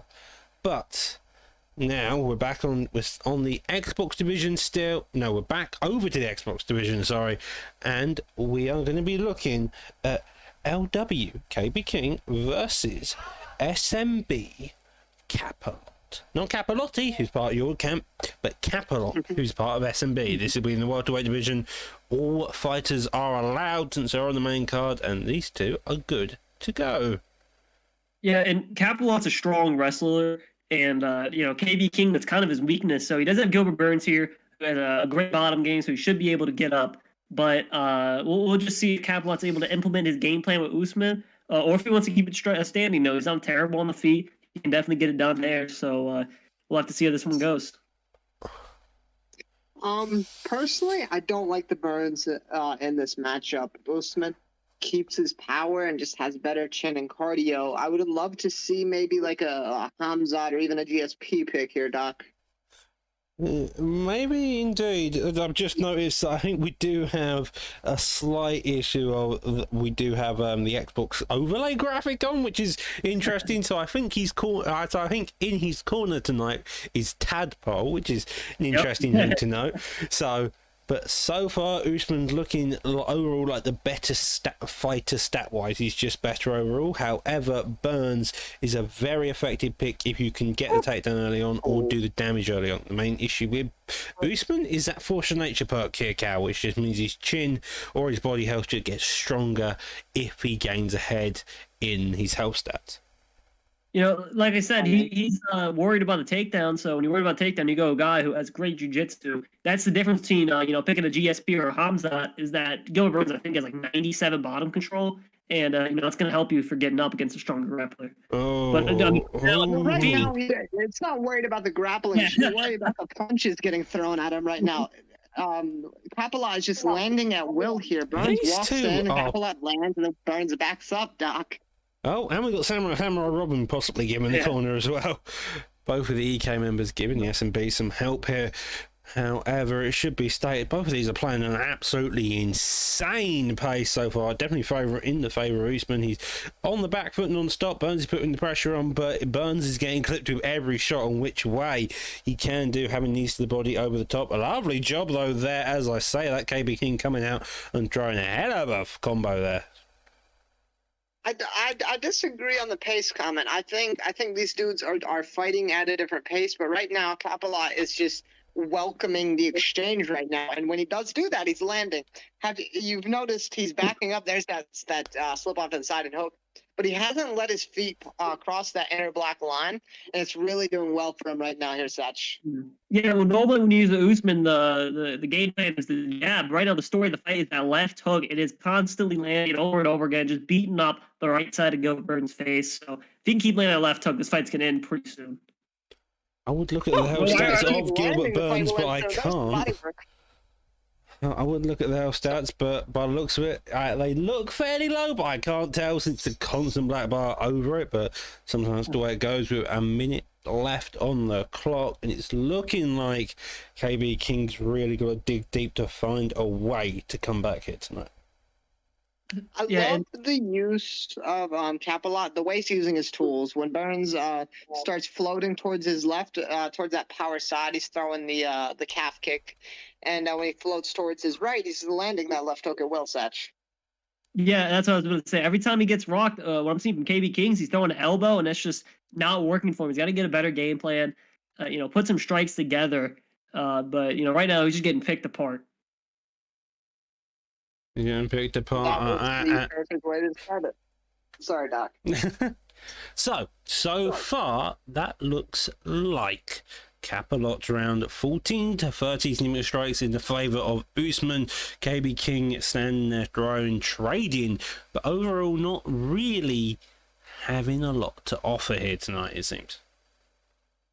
And I think the big story of that round is the accuracy from Capalot's side. 30 of 58. He's landing at 50%. If I'm KB King, well, one, I'm going to look for a takedown, obviously, because right now the stand-up is clearly not working, unfortunately, for the Burn side. But two, just slow it down. He's throwing a lot, and he's really not landing anything big, Satch. Yeah, well, we might have to change Capalot's name to Left Hook Larry, because he's, like I said, he's landing that shot over and over again. It is doing all the damage for him. Right there, look, another left hook. Every time the left hook is landing on the money. So just keep using that weapon, man. KB King's got to adjust. But straight down the middle does land, but the double jab is trades on the hook with the leg kick. Looks like, again, Usman's just having a better success overall. He's just so much calmer, so much chiller, and he's just having an easy time here. And just watching him work, Capalot, though, the biggest thing is he just looks calm. Look, eats the pressure. Well, I'm going to bang the left hook. And then there's the calf kick. And then there's the 1, 2, 3 down the pipe, Satch. And he's just landing. And he's hitting him over and over. Yeah, I mean, it's like a punching bag he's playing with here. It's like one of those little arcade machines. You got to test your power. Right now, I think Usman's got to break the record. You better, but so far, Burns is taking all these shots on his chin. As I say that, he finally collapses on the ground, and by the looks of it, he's going to be out pretty soon. He's trying his damnedest, but Burns' chin could not cope with the power of Usman. And that was just flawless. Yeah, exactly. Great performance there from Capalot. I mean, he could do no, like I said, going into the fight, I thought he was going to use his grappling. He didn't shoot a single takedown, just dominated on the feet from start to finish. And, that was a really big statement win there against KB King. Fantastic. Statement win is exactly how I describe it right there. And, Doc, I think we have up next GSP is Go versus Smudger, right? Yeah, and they're going to be in the place stage immediate. Smudger filling in as a late replacement. His previous opponent getting stuck up the mighty tree of doom, or he didn't eat too much, or he ate too much tiramisu. I'm not particularly sure. Both are extreme possibilities, or he did both. Who knows? Anyhow, these two will be in the welterweight division. We have McGregor, and we have GSP. GSP being played by his namesake. GSP is GOAT. These two are definitely in for a fight of tonight. You got GSP 5 stars, McGregor as a 4-star. Both of these are seriously good picks in this division. You most likely see a GSP pick tonight with Dirty Dave. Remember correctly? Can't remember.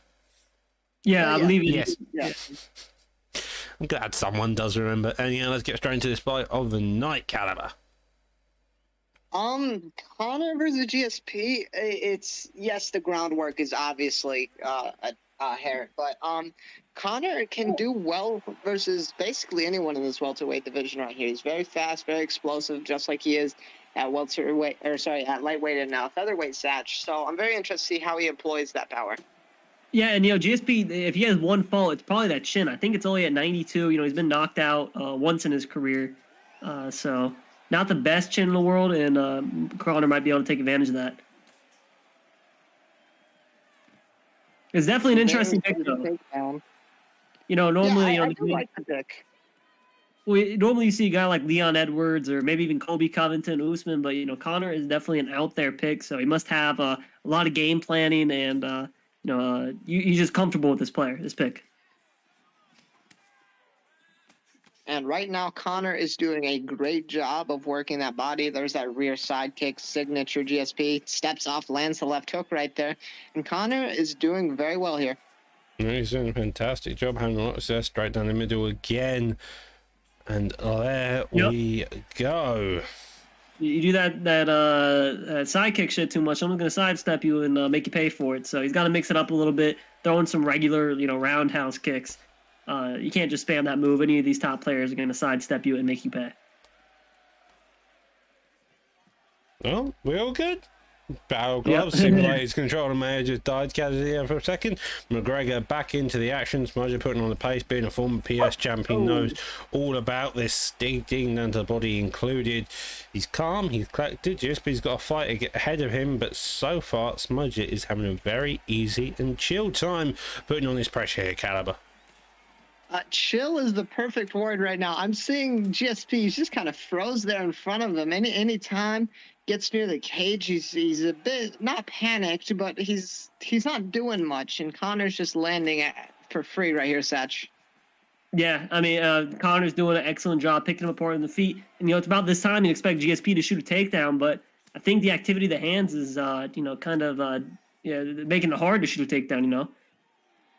There it is, right? The takedown.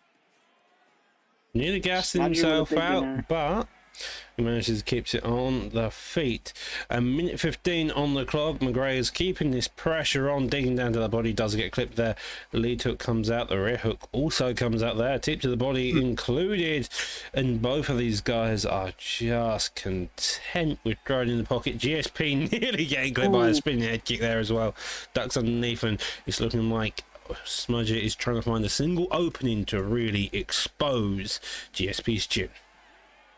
I always tell people when someone's pressuring you, you don't need to fight fire with fire because you can end up getting burned.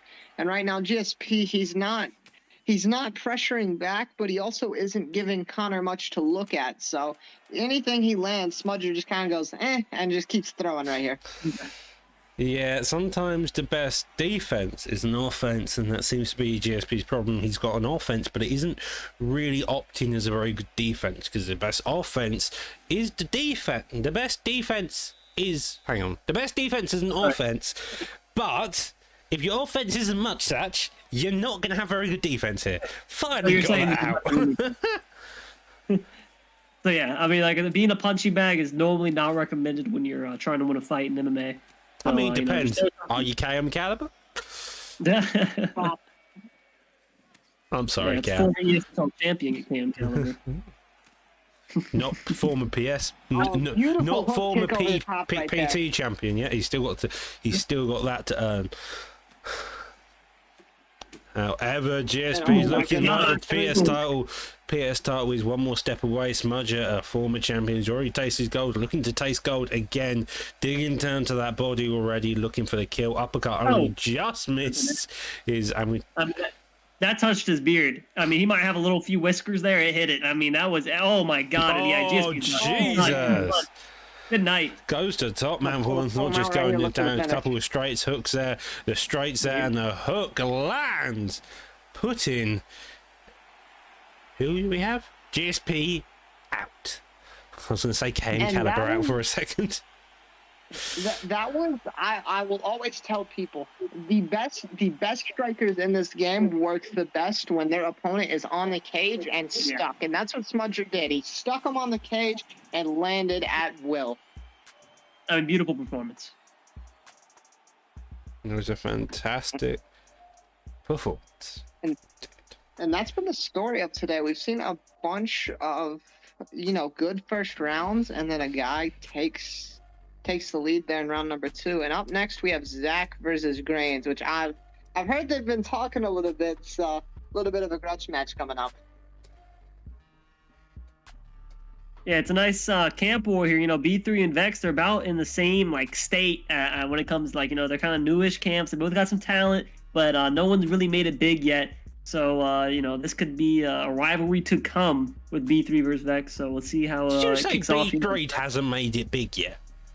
No, I mean they got Bang Bang. They got, I'm what, going to say B3. they've got Bang Bang, they've got Sean Corkery who's fighting for a title tomorrow on the main event of the pay-per-view. Just to plug that, Charles Ward versus Sean Corkery in the PS title fight. B3 have made it, and they're very effective. They're one of the most effective PS camps. Vex, on the other hand, I do agree with you, they're still establishing themselves, but that's because they took a short break. They've come back, re-established, and now Grains is looking to put a fight on against one of the top talents on the B3's Xbox side here tonight, Caliber. Yeah, B3 is known. It's their signature style. They're gonna walk through you, and you either have to put something back or you're gonna crumble. And Lawler versus Vanderlei Silva. I have experience with this matchup. I prefer Vanderlei in this, so I'm very interested to see how Zach uses it here, Satch. Yeah, I mean Vanderlei Silva. Like as much as we talk about Robbie Lawler being a top boxer, just something about the way he throws those, like those slap forehand hooks, whatever the hell you call it. I mean they're very effective, and we see a 4-0 lead for B3 Zach here. So we'll see if the story changes tonight or if it'll be much of the same. One thing with Zach, he has excellent defensive work, and he flows that defense to offense very well. So Grains has to keep patient, but he also has to know when he has to throw back, Doc. Yeah, he has to be patient. No one to show back. The hooks of Wanderlei are something to be feared. They can get you when you are even leaning back, I find. But Lawler has the speed, the power, and everything back. So both of these are hella fighters to do. And Lawler got nerfed in the most recent fighter update, but that was at welterweight. Middleweight Lawler is still a menace right now, and Grains is landing very well here early, Satch. Yeah, I mean, let's kind of go back and forth. Vanderlei's landed a couple of his shots too, but I would say Grains is getting the better of the striking advantage so far. But I mean, Zach is just walking into these punches, man. I mean, like I said, that's his style. So you live and die on it, but you're gonna break your block, and he's just hoping that he can get one of these pullback counters or a big strike on Grains. And Grains right now is landing his left hand very efficiently. He is slipping off to the side. He's got to avoid those lead and rear hooks from Vanderlei. It's his signature shot. But right now, Doc, Grains is doing very well dealing with the pressure. He is doing very well. He is on the back foot, but that's what happens when you fight a B3 member, to be completely frank. You do it on the back foot quite a lot. It just depends how you handle the pressure. And so far he's doing good, although Zach is coming in, doubling on that jab, but does get the uppercut there as well. So actually you've got to remember that he trains under the best and he knows how to put the pressure on when needed. Yeah, well, the one thing I'm noticing, we haven't seen a single body shot in this fight yet. So, as much as guys are moving their head, I'd like to see him go to the body. It does a lot of damage if you catch them while they're moving their head. So, you don't need that. You just need an overhand to land. Lawler only just standing by the skin of his teeth so far, and this is looking like Wanderlei's going to start taking it over. But as I say, that three-piece lands and the takedown gets shot here, Caliber. I did not know Lawler had that turn to side control, so great heads-up work from Zach there defensively. And right now, Satch, you did bring up the body shots, but these guys are so worried about catching an uppercut or a hook inside right there, and they really just can't throw to the body to do the damage. I mean, but especially like when you get these pullbacks, like we see the pullback wars online and all that. A pullback uppercut will do you wonders in a fight like this. So just something like that I'd recommend. It's looking like the power of Wanderlei is definitely playing him deeper and deeper into this round. Lawler's trying to fire back. He has seen a couple of slip strikes, but so far Wanderlei's moving his head at the right time, opening bigger counter windows and just doing that damage more and more as time goes on. Another overhand right there. And it's not only the head movement, right? It's also the side steps. He's stepping off to the side. There's a big elbow from Grains. He lands the uppercut as well. These guys are catching each other early and often. I mean, that was a great end of the round there for Robbie Lawler. I still think Vanderlei won it, but I mean, I don't know. It could go either way. The only thing I can say about Robbie Lawler is he needs to move his head. When his block's all the way down, he's just standing there and eating that overhand, which is gonna, put you on your ass every time. Yeah, Wanderlei's got a very weird overhand, so he can't really put it back. It's a weird one because it's not actually overhand, it's a haymaker, which is just a bit odd, I find. But with that being said, Lawler getting that stunt early on within this second round, starting to build up his comeback. He's throwing a couple more body shots, slips straight there, gets met with a double jab into that straight, moving back jab there, does go for the straight hook, but again, it's the battle of jabs, battle who can get the block down the quickest, and battle who can get that proper read, and that was the read he wanted. The head movement, no, keeping him out of getting knocked down here, Caliber. Yeah, he's doing a great job when he does hurt Zach. He's going to the body a little bit. I'd love to see some feints so that he can hit him up high. But right now, he's doing a great job when he does move forward, when he does move his head, which is what Satch mentioned. And he's looking very clean right now in the first 90 seconds. Hey. Oh, lead hook there, jab, follow suit, and he's trying to find his opening again. He's done a lot better job this round than he did last round. Zach's having a bit of difficulty, but the overhand keeps landing. Both of them, though, are really dodging that uppercut every time the other person gets stunned here. Well, one thing I've noticed is that Zach is kind of like in a it's what he's used to throwing. He sets up the jab and the overhand, then he's throwing the uppercut into the lead hook, and Grains is avoiding it, so he really needs to switch it up. Just switching up by the lead hook into the uppercut. Just switching around the strikes to look for a finish. Especially when you hear the kicks like that, big uppercut lands. You know, I thought we had a gentleman's agreement to keep this one on the feet, but it sure don't look like it. He finally, this one hits the mat for the first time tonight. And not able to put him away, but he'll be sitting in this full guard now for a little bit. Well, the final piece of this evening, looking to get a reversal. Grains is the one who wants to grapple. No surprise there, after he's been overhanded about 3 or 4 times so far this fight. He's blocked being right down and just taking them each time on his chin. Probably going to look for a top man here, but so far staying fairly patient, looking to build that GA. But so far the GA going in the favour of Zach, although Robbie Lawler getting the side control here, Satch.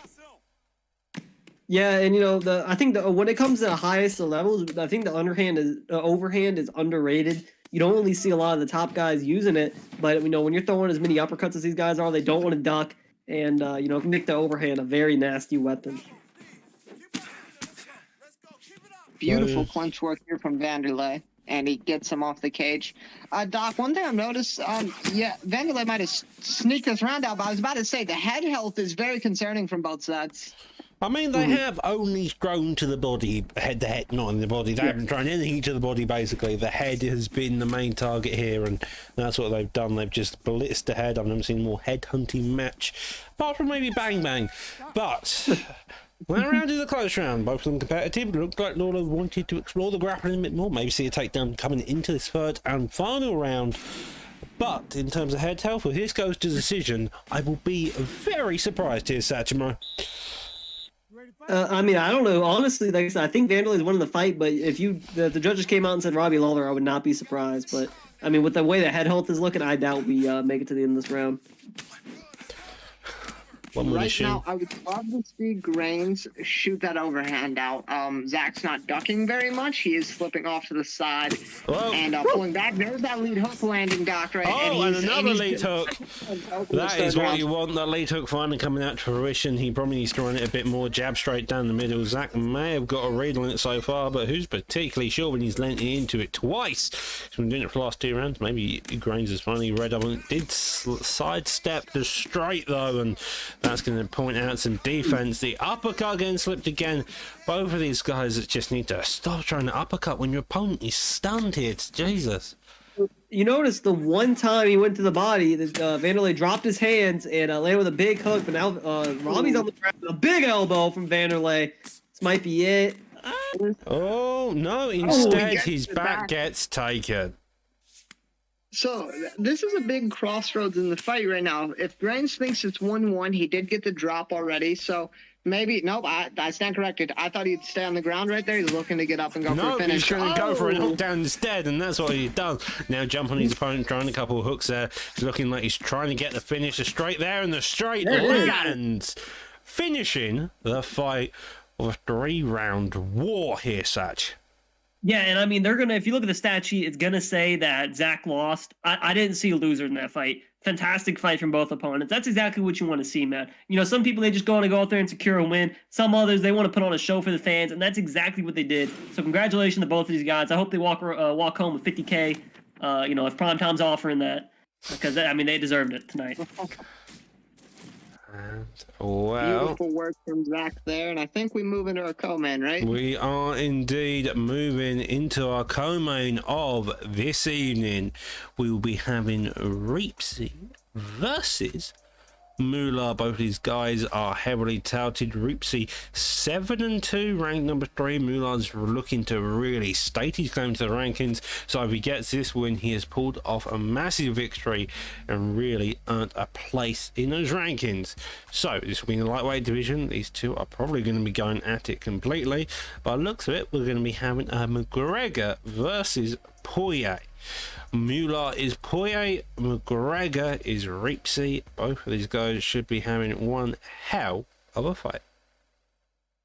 So this is basically probably a number one contendership for the PS side, right? No, entirely possible. I wouldn't state. I wouldn't. I'm not in a position to state what is and what isn't a number one contender fight currently. You'd have to look at the rankings. It always is the case. Stuff can change. We've still got the pay-per-view card tomorrow to look at all those fights, so you're not particularly sure who's in the position until all the fights are said and done. We'll see what happens. Well, what's guaranteed here is these guys are going to come out and swing. This is probably the most competitive striking match on this game, besides, like, obviously a mirror at different weights, but Dustin Connor, very even on the feet. I'd love to see Dustin work that inside calf kick, and as well as maybe even look for a takedown set. First one to shoot is a dusty bitch. That's what I heard, but honestly, this is probably the most played matchup in the game, maybe outside of Connor versus Connor. So, it's always interesting to see. I mean, Yan versus Yan probably beats this matchup. At the competitive level. But I think if we're talking about total, I mean, Connor versus Dustin, they've had their 3 fights and all. But, I mean, I always think Connor has a little bit of an advantage here. But, Dustin does have the wrestling he can go to if needed. Well, so far it looks like Reapsy's fairly calm and composed. The calf kicks of Poirier already coming out, already making a statement. They're claiming that right leg is already hurt, and it's going to be interesting to see how that develops. A lovely little 3-piece combo there in the pocket. Digs down to the body in retaliation. Looks for the body shot as well with that hook. McGregor started very nicely early on. The lead elbow also comes out so far. But again, that calf kick, Cal, that calf kick. It's a very excellent weapon to throw versus Connor. It saps away his power, gives him something else to look at. And one thing else I noticed, the calf kick, obviously, he's landing that lead hook to the body over and over, and Connor's throwing that uppercut, and he's usually missing because he doesn't have the timing quite yet. So I'm very interested to see how Reapsy adjusts Setch. Yeah, a lot of people don't even like to throw an uppercut after a body shot anymore because, they'll, the opponent, at this point in the game, they'll start slipping that and, throw a counter hook. So you just got to be very careful when you just make these knee-jerk reactions. A lot of people see body shot, uppercut. You just can't do that at this high of a level. It's entirely possible. A rear hook also works since a lot of time they do slip off to the side. Yep. However, we've got 2 minutes left on the clock, but it looks like Moolah isn't particularly keen on moving it. No body counter, body uppercuts have really come out to be note. Does get a side step on the side kick. Lovely 3-piece in retaliation. The calf kick still making itself known. Also, McGregor's throwing kicks back. He hasn't really got his time. It seems like Reapsy is still feeling out. His opponent is still trying to get a read to really understand how Moolah wants to fight this fight here, Caliber.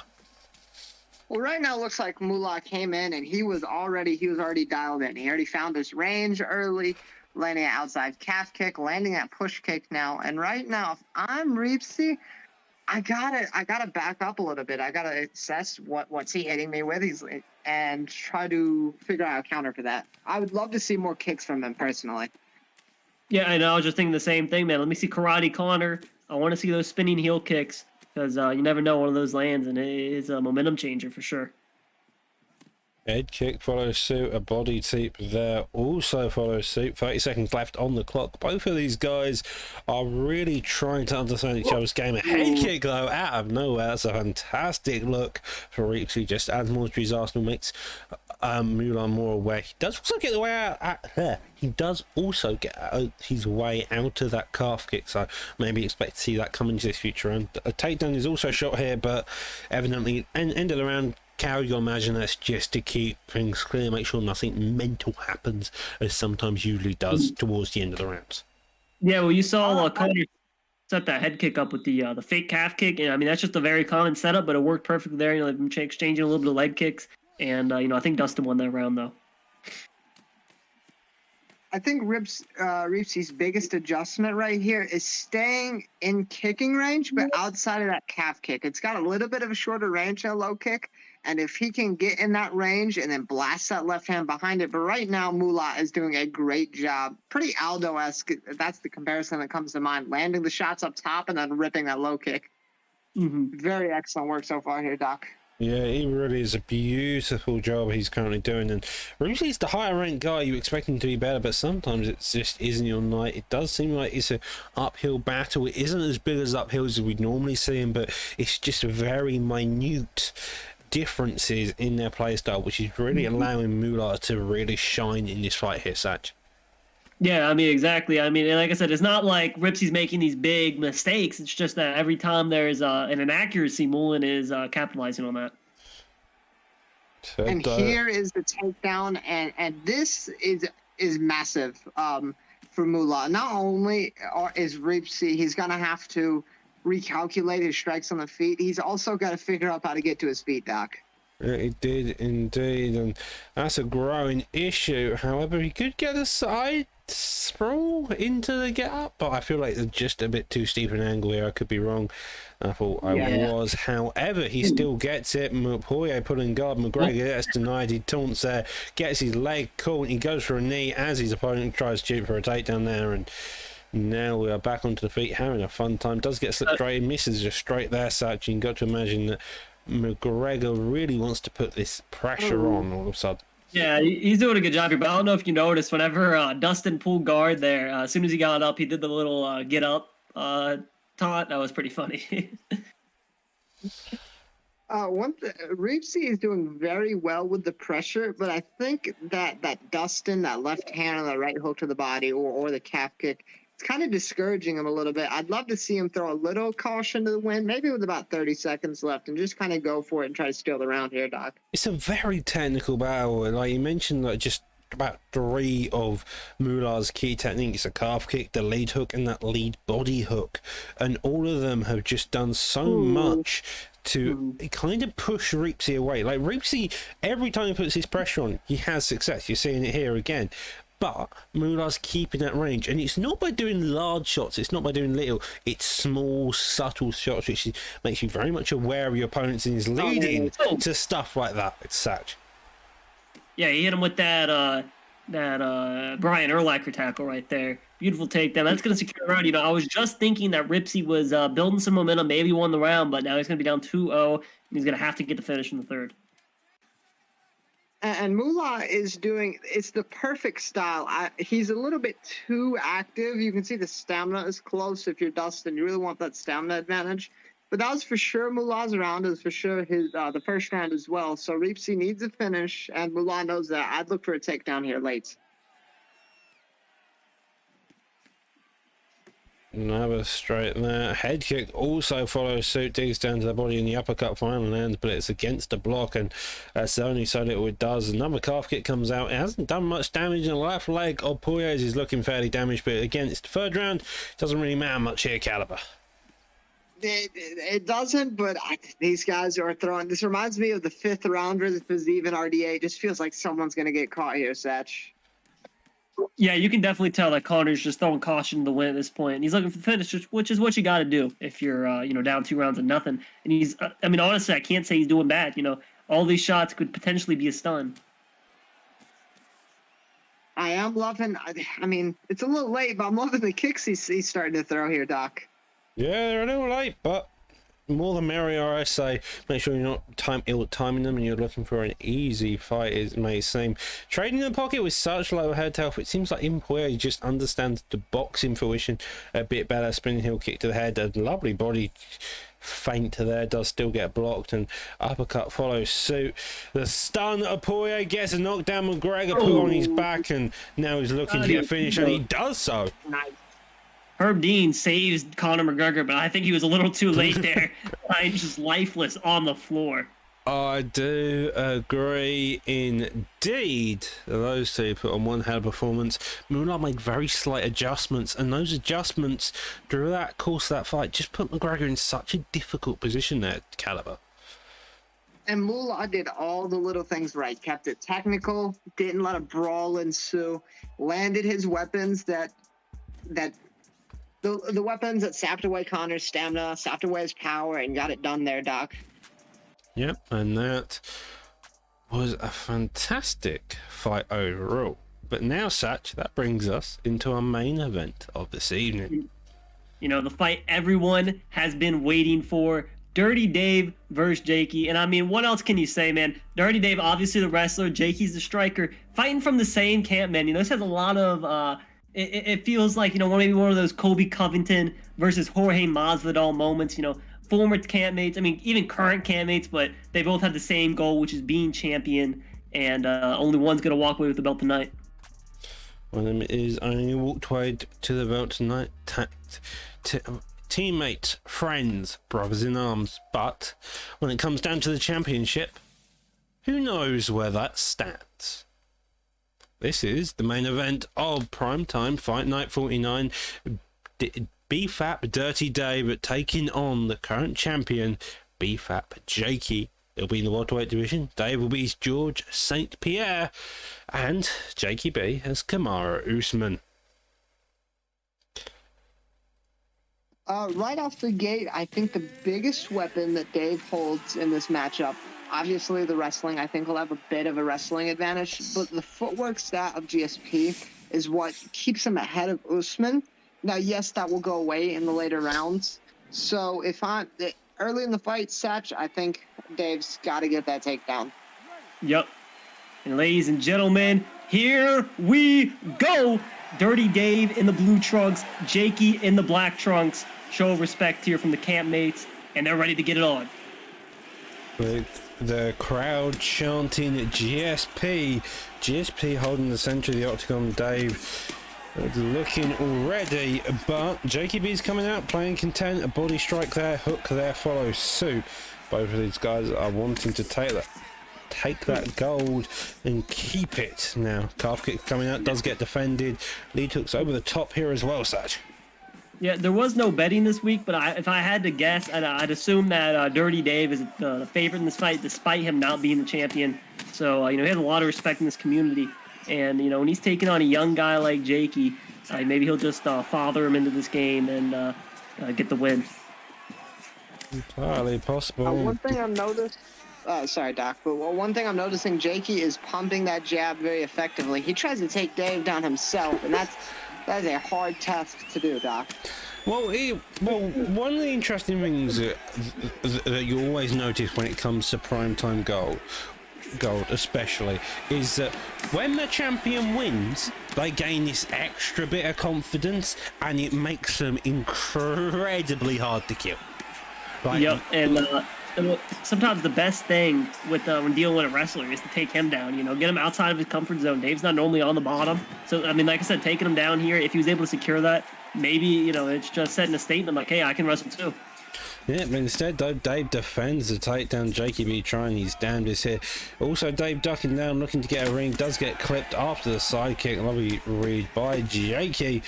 Does go for the head kick there. Does get hit on the block. 2 minutes left in the first round. Though, remember, we've got 5 rounds to go, and they're already putting on a head of a pace here, Satch. Yeah, I mean, we have 5 rounds potentially, but I don't see it going that far. You guys are chipping away at the head health early. Woo! One thing I would love for Jakey to do, there's the takedown. Dave gets it, so now it doesn't matter. But if Jakey would work that leg kick, Dave's working it off the southpaw side. If he could kick back, he could get a rock. But Dave's working the ground game right now, Doc. Dave working the ground game is something interesting. We did see Dave have a few issues with Brady on the ground as well as on the feet, so he did lose to him, but he's now on his way up to the title shot again. We've got 45 seconds left on the clock. Did look like Dave's round on the feet, and with his grappling pedigree, I imagine we're going to see him secure the round on the ground here, Caliber. Yeah, right now the former welterweight champ GSP is doing great. He got Usman down. He's working. He landed damage from backside. He's landed damage from side saddle, and he's gonna ride out this round and probably steal it here, Satch. I mean, I don't even know what Dave was stealing, you know. Dave was looking strong in the striking department. He probably had the better moments on the feet, and getting the takedowns with the cherry on top. Solid first round there from Decision Dave. 11-4 single strikes in the favour of GSP. A round definitely going to Dirty Dave. Here we see another touch of gloves, the cardio included. Also goes to Dave's, and so overall both of them is having a competitive fight. I imagine the health stats by the looks of it are also going to Dave, so far, as you mentioned, the betting favourite being Dave, it's probably ringing true so far. Caliber. Dave is doing a great job. Of his best weapon is that footwork and the range. That's how he won the striking exchanges in round 1. And early on, he looks like he's landing in round 2. He's feinting those spins, kind of O'Malley-like here, Satch. O'Malley-esque, so to speak. But, you know, Dirty Dave's not doing bad on the feet, but, you know, he's probably going to look to take it down if he wants to, you know, just keep securing these rounds to get the win. But that's the problem. You stand on the feet in exchange, you can get caught.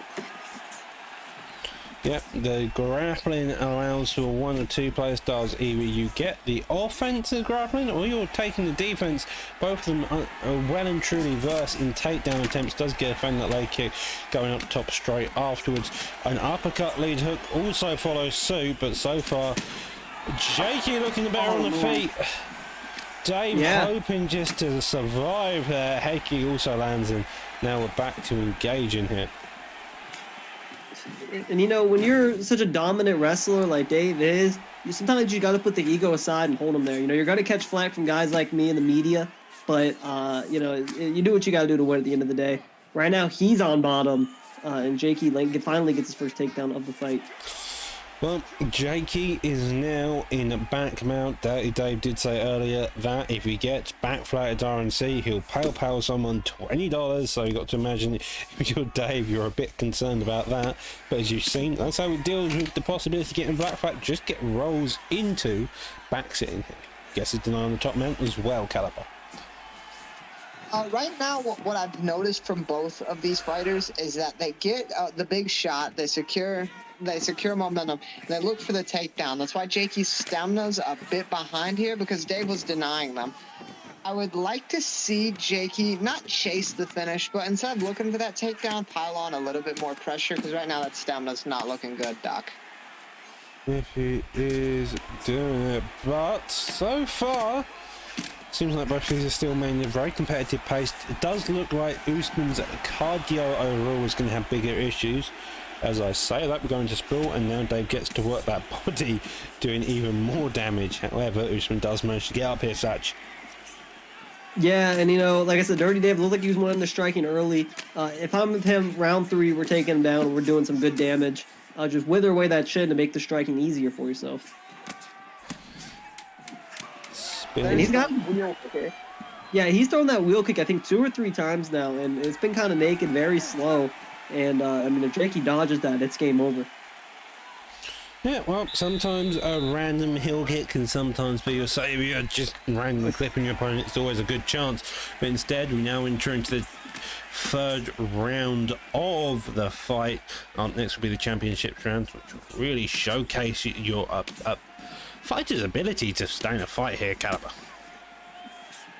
Yeah, I'm very torn on who's won those first 2 rounds. I think maybe it's 1-1, Jakey securing that. But this 3rd round is probably the biggest of the fight, not only to see who's going to take momentum, but if you can work that stamina for rounds 4 and 5, it's going to be monumental, Satch. I mean, yeah, like I said, I want to see Dirty Dave take the fight to the ground. And not only just lay there, do some damage. And like I said, right here, he gets him in side control. He's got to do damage here because you got to make. You're gonna at some point. Every fight starts in the feet, and you got to make it easier for yourself. You know, right here, now he's in mount. He's gonna posture up and try and land some damage here, just like I was calling for. Well, GSP has also got 98 top striking, so he's got to remember that. He doesn't like using HUD watching, but he may get the deny there. He does so.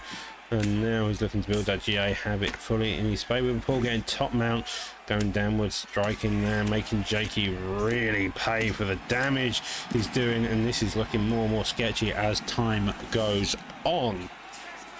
And Yeah. this is where Dave is most experienced. That takedown about 3 minutes in, he knows he needs to get work done, and he does. He works to mount, he works to side control, and gets damage done, Satch. Yeah, exactly. And you're not even really worried about a reversal because, you know, Jakey's been on top and he didn't do much when he had it. So, I mean, when you have that kind of, you know, confidence and just ability, it's not an issue. Okay, and that probably go. is a Dave move. That is definitely a Dave move. I mean, you gotta love...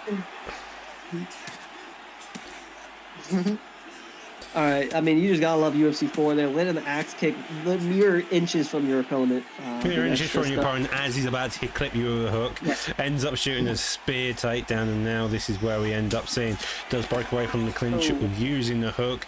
Jakey looking like he's a fish out of water somewhat. His low stam is looking like it's bringing more issues than it's worth so far. Does avoid the uppercut, digs down with the calf kick there as well, and looking like Dave's having the most success so far. However, Usman's got that power, and it can all change in a matter of moments, as we've seen before here, Caliber. Well, one thing you mentioned in the pre-show, you described Dave as Khabib-esque, and I have to agree. But in the most important bit, the striking aspect, Dave is very fundamentally sound. He lands, he moves his head out of the way. Not really open the wrestling here. Another spear. And talking about the stand-up of Dave, he made an adjustment. I don't know if you realize in that second round, he got stunned twice off of slip straights. And he's made the adjustment. He's thrown a lot more hooks in this round. And it's why he's had so much success on the feet. And that is the third round. That is a lot less decisive than the last two rounds. 11-10. That could still go his favour. We could be looking at 3-0 to Dave, depending on how the judges score it. He most likely needs at least another round to make sure he's got it secured. He probably has the first round, definitely the third. Second round's kind of sketchy, but the power is definitely could go into the favour of Usman now. And this is another big round, but it's This big for isn't Jakey. what you want to be who's doing gotta if you're get- Dave.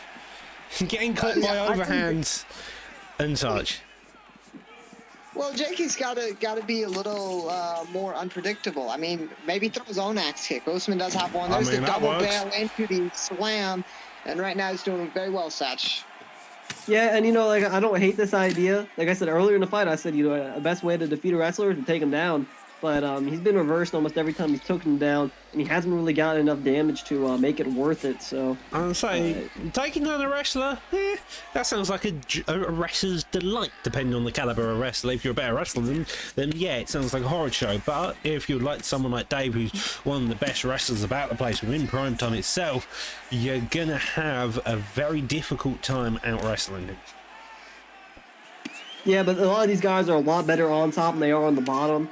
And it's just something to show out there. You know, if you're getting beat on the feet and on the grappling, I mean, there's not much you can do. But, you know, just trying to get some damage off, maybe getting to mount would be helpful. But, I mean, he's reversed now. Oh, Dave getting that reversal in the full guard. Does get reversed himself. He may be playing a game of roly-poly here. Who can hold a full guard the longest? Does get out of it finally, but Dave has still got 2 minutes to work to get a reversal, doing some damage to win this round back so far, Caliber. One thing I'm noticing from Dave is he's doing very well from the half and full guard positions right here. Once he's on full guard or half guard bottom, he usually gets back to his full guard and then gets a reversal because Jakey is really struggling to, you know, get out of there. So he's in sprawl right here. He's probably going to look for a get up because I don't think the groundwork's going to win on the fight, Satch. Again. Yeah, and you know, honestly, the grappling has just looked like a well-played tennis match, back and forth, just flipping each other over. And but I mean, at the end of the day, Dave is getting the advantage. And if he wins this round, it's going to take a finish in the fifth for Jakey to win. That's just very unlikely. Well, Dave's finally got a read on that get-up. Jakey kept going in his pro. It only took him now up to 4 rounds, but he's finally got a read on it, made sure that Jakey can't instantly get back up when he's in that sprawl position. That's allowed him to take that backside, then end up in half guard again, and he's got 50 seconds to work. The stamina of Usman is looking deadly so far, and this is looking more and more likely it may go into the fifth now. I expected this fight to go a bit later. Just knowing Dave's style, he's not really pushing the pace right here, or at least on the feet. But on the ground, it's just a whole different ball game. He's just kind of outworking Jakey currently here, Satch. Yeah, I mean, like I said, going to the 5th round now, it's going to take a knockout if Jakey wants to win this fight. And I mean, it could happen. You know, we saw the straight overhands were landing for him early, but like I said, Dave made his adjustment. Now he's got to make the adjustment in the 5th. A quick rundown of the stats in that 4th round. It was three significant strikes, 40-odd strikes landed to 19 in the favour of GSP overall, and so it's interesting to note how that's going to go. Did see a fake spin kick there, and maybe Dave was hoping to land something instead, though. He's got to be wary. The head health may be a blinking a couple times from Usman, but Usman still hits hard here, Caliber. Exactly, and it's just you don't like the reason he fainted on that spin kick instead of throwing it is it doesn't matter how ahead you are in a fight, anyone can get flash KO'd, and you just don't want to put yourself in those predicaments where it can happen to you. Yeah, he's just trying to be as safe as possible. He doesn't want to go for a takedown, get uppercutted Derek Lewis style. There's that slip cross hand that you mentioned. But Dave, he's doing well with his punches. I'd shy away from the kicks. Here's the takedowns. Got shuck over the back, and he does get it right there, Doc. That's huge for the challenger. That was fantastic timing as well for Dave. He timed it just as Jakey was about to try and hammerhand now knee on belly. Going to look to do some damage here, and does instead decide that going back down is better. He needs to hold this. He's got 3 minutes. He's against the cage, so a sprawl position could lead to an easy get up. Instead, though, gets a top mount, goes for a straight get up there. Dave now holding this position again, though. Slow. Now goes for an armbar. This is a very scary position if you're Jakey right now. And that get up into the half guard just felt like the last hoorah from Jakey. He's not getting much done. It looked like a sub glitch for a second, but good job on Dave of canceling it there. But right now he's coasting right here in full mount. He's just trying to land some damage here. Jakey is holding on for dear life. He's stamped halfway, another deny there. He's hoping for anything to try to dissuade Dave from doing it, but it's in top mount. Dave understands every method, and it's looking like he's one punch away non-stop from getting finished here. Yeah, but you know, it's very unlikely he does get the finish, though, just because it is decision Dave, and there's something about it, man. He just can't get the knockouts like fights. Entirely possible. A minute 30 left on the clock, and it's looking like the head health of Jakey's making it not impossible. Troy going to go for a gap here. We are back on the feet. We've got a minute left on the clock. Dave understands the game. Both of them understand the game. Jakey knows he needs to finish, but he's got to find the opening to get that finish when Dave will be tight. He'll be in control. He'll be patient. He knows that he doesn't need to press the pace. But out goes Usman with 50 seconds on the clock, and Dirty Dave is your brand new Dave champion. takes the belt. He doesn't want decision. He doesn't want to be known as Decision Dave, but he will take you to the 5th round. Overhand, about to clip Dave on the chin, but the hook gets there just before knocking Usman clean out. And Satch, I mean, you mentioned it. I guess he had to prove you wrong right there. Gets the finish there late. Just beautifully done from Dave there. Yeah, it was a clean knockout. You know, Jakey got a little over aggressive there, but what else are you gonna do? You're down 3 rounds to 1, so was a good decision. And I mean, Dirty Dave, man, you know, he's always been a solid player, and he finally gets to reclaim his gold. Yeah, Dirty Dave with a hell of a fight coming back. That was a fantastic performance through. It looked fairly competitive in the first, the second, the third. It started to escalate a bit, and then throughout that part, it just looked like Dave had complete control. Condolences to Jakey. Sometimes that's the way this goes. But that is us done for Fight Night 49. We've had a fantastic main card, fantastic prelims. I've been your host, the Doctor. With me in the booth tonight has been KM Caliber and Satchmo Joe. Satchmo Joe? Wrong person. Showtime Satch. There we are. But that is us done for the evening. Catch us tomorrow at 8:30 BST, 3:30 Eastern, whatever your equivalent is, for primetime MMA 64 main event of CK Trials versus Beastry Sean Corkery, also known as Spartan War, with the co-main event of KM Caliber versus the go to primetime BFAP Trixie. We've got stat main card and prelims tomorrow as well, so hope to catch you then tomorrow. With all that though, have a good night, and that's us done for this evening.